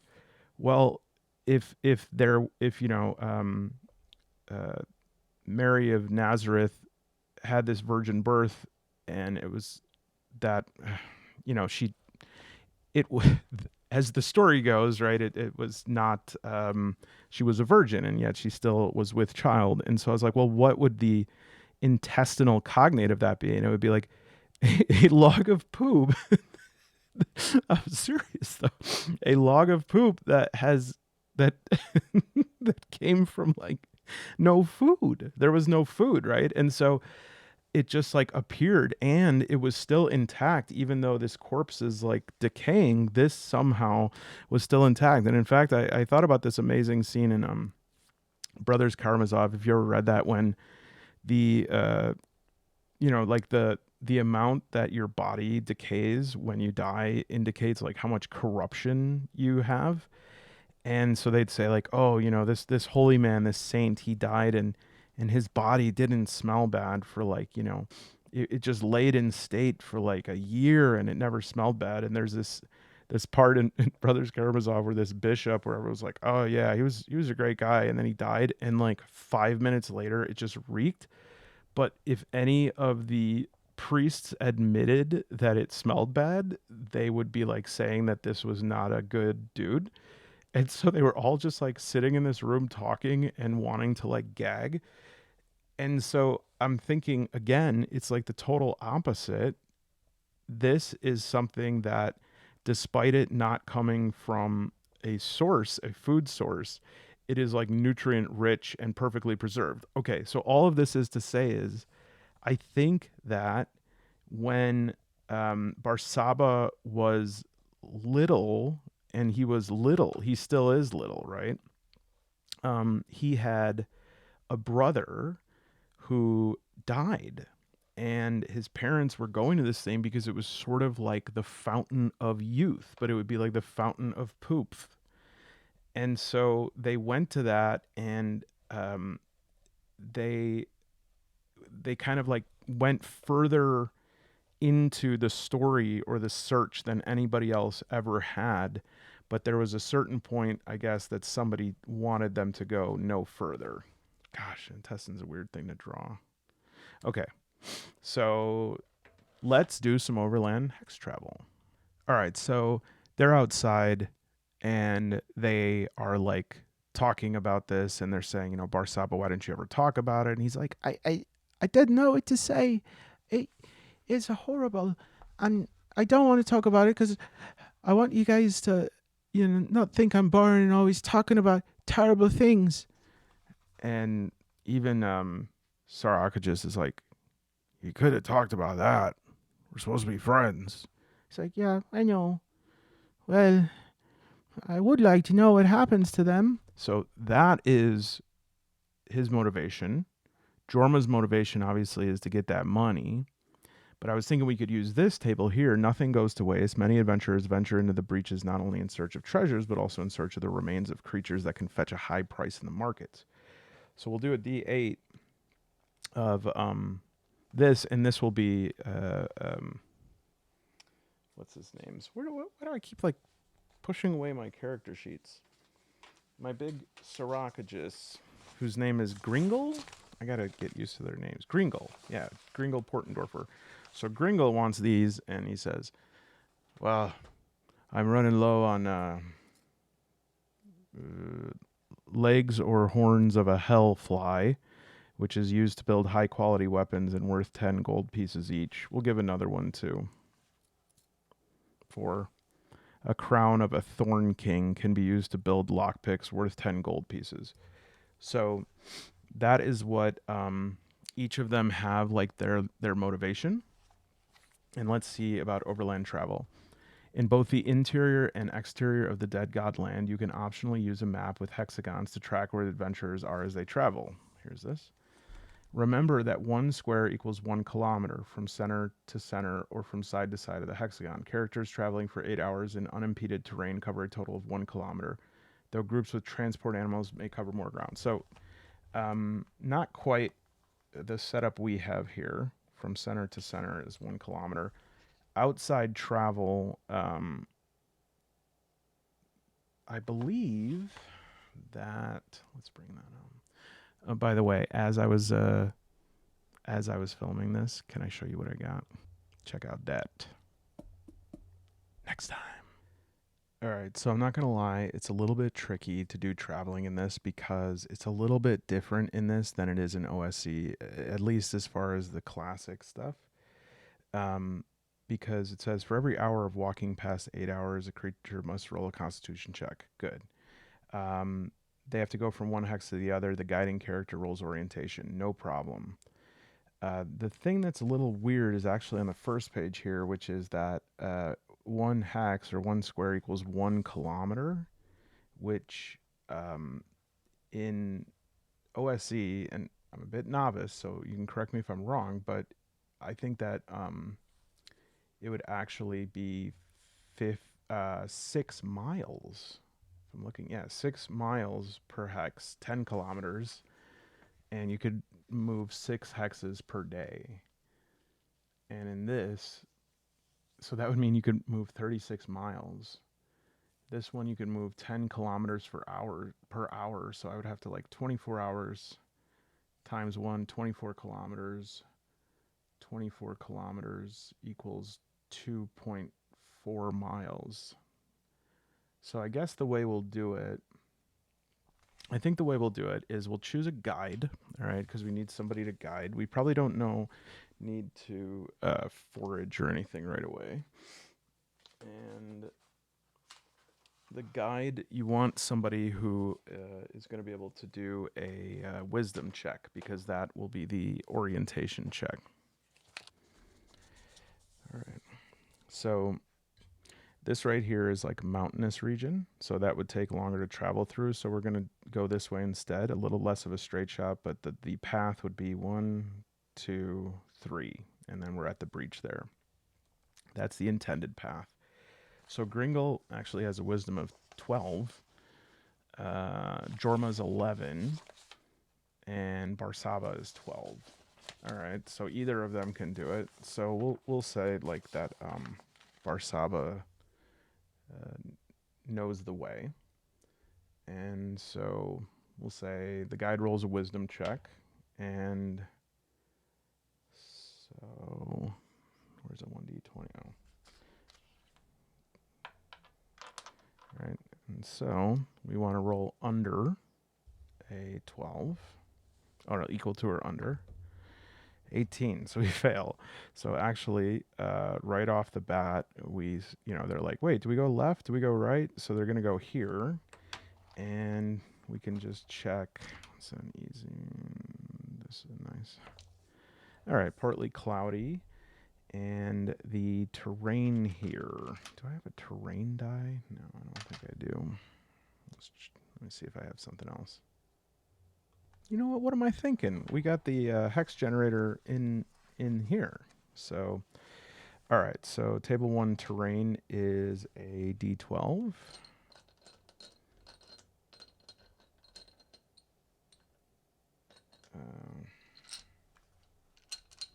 Apologies. Of course, it's at the bottom. All right, D12, 5. All right, so this is a Valley of Broken Bones. All right, so it's a Valley of Broken Bones. And, we would check for encounters. 4. An NPC. All right. And then no area effects. NPC D20. 16. A group of soldiers from the Order of the Dragon. So let's look up the Order of the Dragon and see if there is any hostility there or anything like that. Because I guess we're working for the Church of the Dead God. They wouldn't know that. But let's just see if I can find the factions.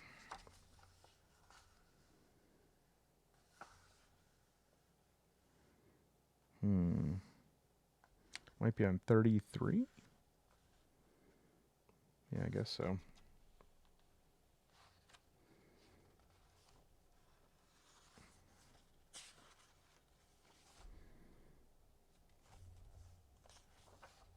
Okay. The Order of the Dragon is a powerful group renowned for their military prowess, founded as a religious order within the auspices of the Church of the Dead God. Great. It arose during the era of the Crusades, so these guys wouldn't be a threat to us. I mean, I don't think so. The church now regards them as dangerous. Crap. The church now regards them as dangerous heretics. It dates back 300 years. When the Church of the Dead God declared this a heresy, they decided to establish their own order with the support of the military. General Giza declared himself prince and grand master as sovereign and religious superior. Giza dedicated himself fully to the Order of the Dragon. The Order believes that salvation will come when the great dragon Uranus returns to rescue the settlers, carrying them on his wings to paradise. Until then, the Order continues to crusade to expel evil creatures from the interior of the Dead God. Who is the Great Dragon? There are many different stories about the Great Dragon. The Great Dragon is a simple dragon. Okay, so let's do like an NPC encounter roll. All right, friends, I'm getting quite tired. It's about 2 in the morning now, but I'll try to get us to the breach here, and then we can continue into the dungeon. I can do another part if you guys like this. I don't know. I told you if you get me going, it's gonna be it's hard for me to keep it in a nice steady pace. I'm not that kind of player. So effects of surprise, you would normally roll a 1d6 for surprise and would be surprised at 1 or 2. But Jorma has 5 eyes, so he's only surprised on 1. And so we'll say that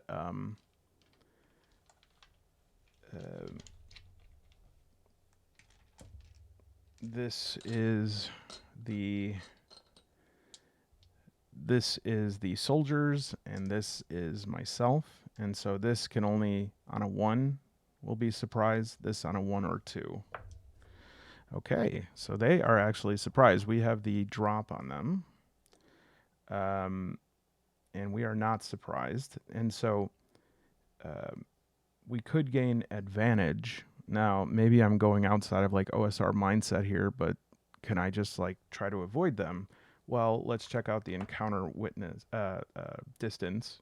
In the wilderness, it's 4d6 times 10 yards, or 1d4 times 10 yards if either side is surprised. Ah, crap. Yeah, that's what it is. All right. 1d4 times 10. So we're 10 yards away. So they definitely see us. I don't know how we would get there. But then there's also, we can use a reaction. Now, I don't think they're actually monsters, but we can roll 2d6, and if it's 2 or less, they attack. If one specific character attempts to speak, that character's NPC reactions modifier is used to modify. Does anybody have a... I think everyone in my crew is like not at all charismatic. 13 for Barsaba. Barsaba is the guide. So it has a +1. Yeah, to reaction rolls. So we'll have Barsaba roll for that. Okay, so 6. +1, 7. Neutral. All right. So they say, "Halt! You surprised us." Sorry about that. We didn't mean to, and oh boy, we were just distracted talking about how much we hate the Church of the Dead Gods, of course. Like, very good, very good. Yes, as do we. Where are you headed, travelers? Do they lie?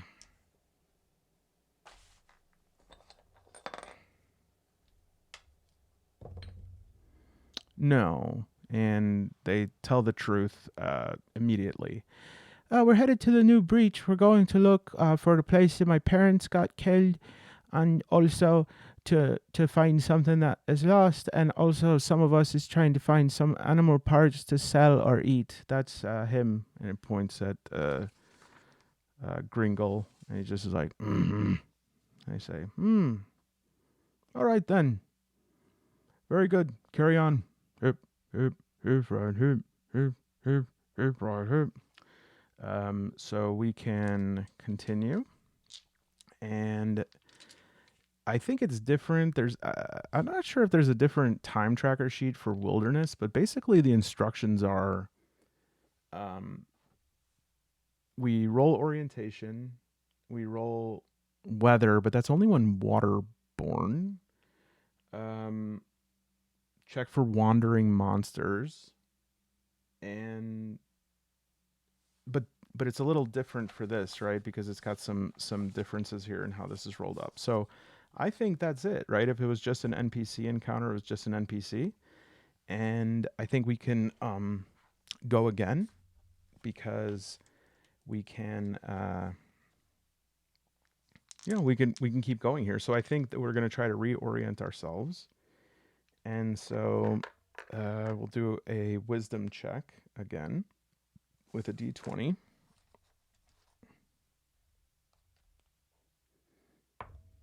2. Perfect. So we're back on track. And so technically, like it would take 3 parts of the day to get through this. So really, like, we would be set off. We were supposed to like go like up this way. Oh, sorry. We're supposed to go up this way, and we went this way. So now we're at like we almost started going up to the wrong way, but now we have reoriented ourselves. So the third part of this would actually be, I believe, to sleep. And we have to split watch duties between us. Let me just review that. You know what? Each of us has to make a constitution check too, which is going to be dangerous because Barsaba is a 9, Gringle 11, Jorma 12. Okay, so that's Barsaba is a 9. Okay, he fails once. And so he's tired now. They failed twice, they take 1d4 damage. And that's kind of like how how the risk is accounted for pushing yourself beyond it. We'll have to figure out how to do this, because the way that it's broken down is not perfectly making sense to me, because it seems to me it's like morning, afternoon, night. All right, so this has got to be 16 is a fail for Gringle, so he's tired. And I think Jorma is the only one. Yeah, 11. So Jorma's like, "What? Are you kidding me? You're tired." But that's okay because Jorma could take watch first. So they set up camp and they set up their watch shifts. And I think that we would just do. It would be a 1 in 6 for each of them to check, and if they failed, it would be an encounter. So we can do 1 in 6. Nope. I'm going to bed. I'm waking up. Nope. I'm going to bed. I'm waking up. Nope. So they had a good night's sleep, and I am going to stop here because I failed my Constitution check several hours ago. But something to think about: how do we fit torches in overland travel? I think it's one a day, so we maybe move the torch down. We would need to. Hmm. Oh, rations of food. So Barsaba would only have a half. Gringle would have had two, and Jorma one. And I think all of them have 5 rations. Mm.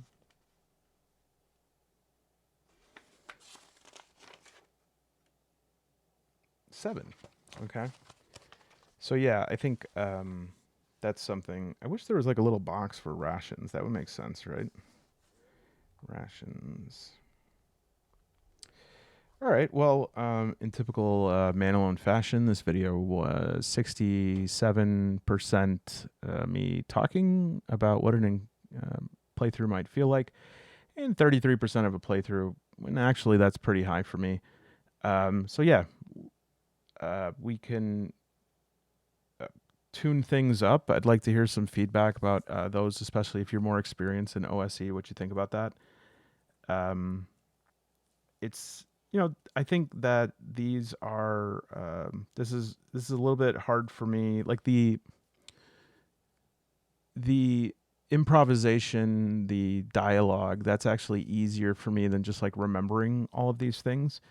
And I wish that I had a group to play OSE with, but nobody that I play with wants to play any OSR games. They don't like them, and because of that, I've just never gotten like a knack of it. But a couple of questions that came up that are very interesting to me that I'll think about.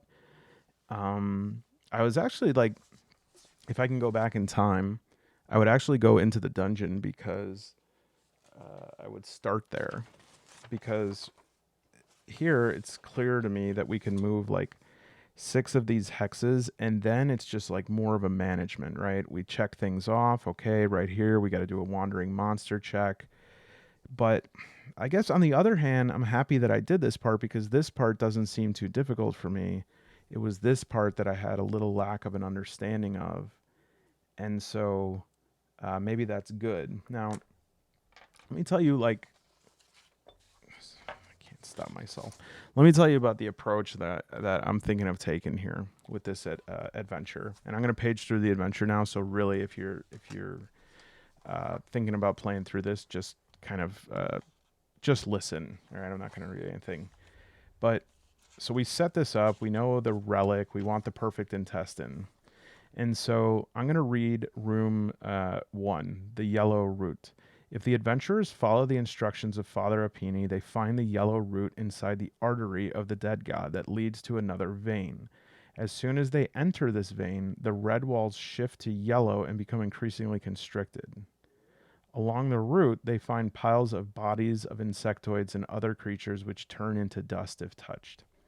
That is one that um, I don't think I would do anything with that other than like advance the clock, roll any checks I needed to, and the enjoyment of that. See, for like if I was a player playing with a GM, the enjoyment of that would be like, okay, I'm gonna touch one of them. Ah, it turns to dust. Whoa, right?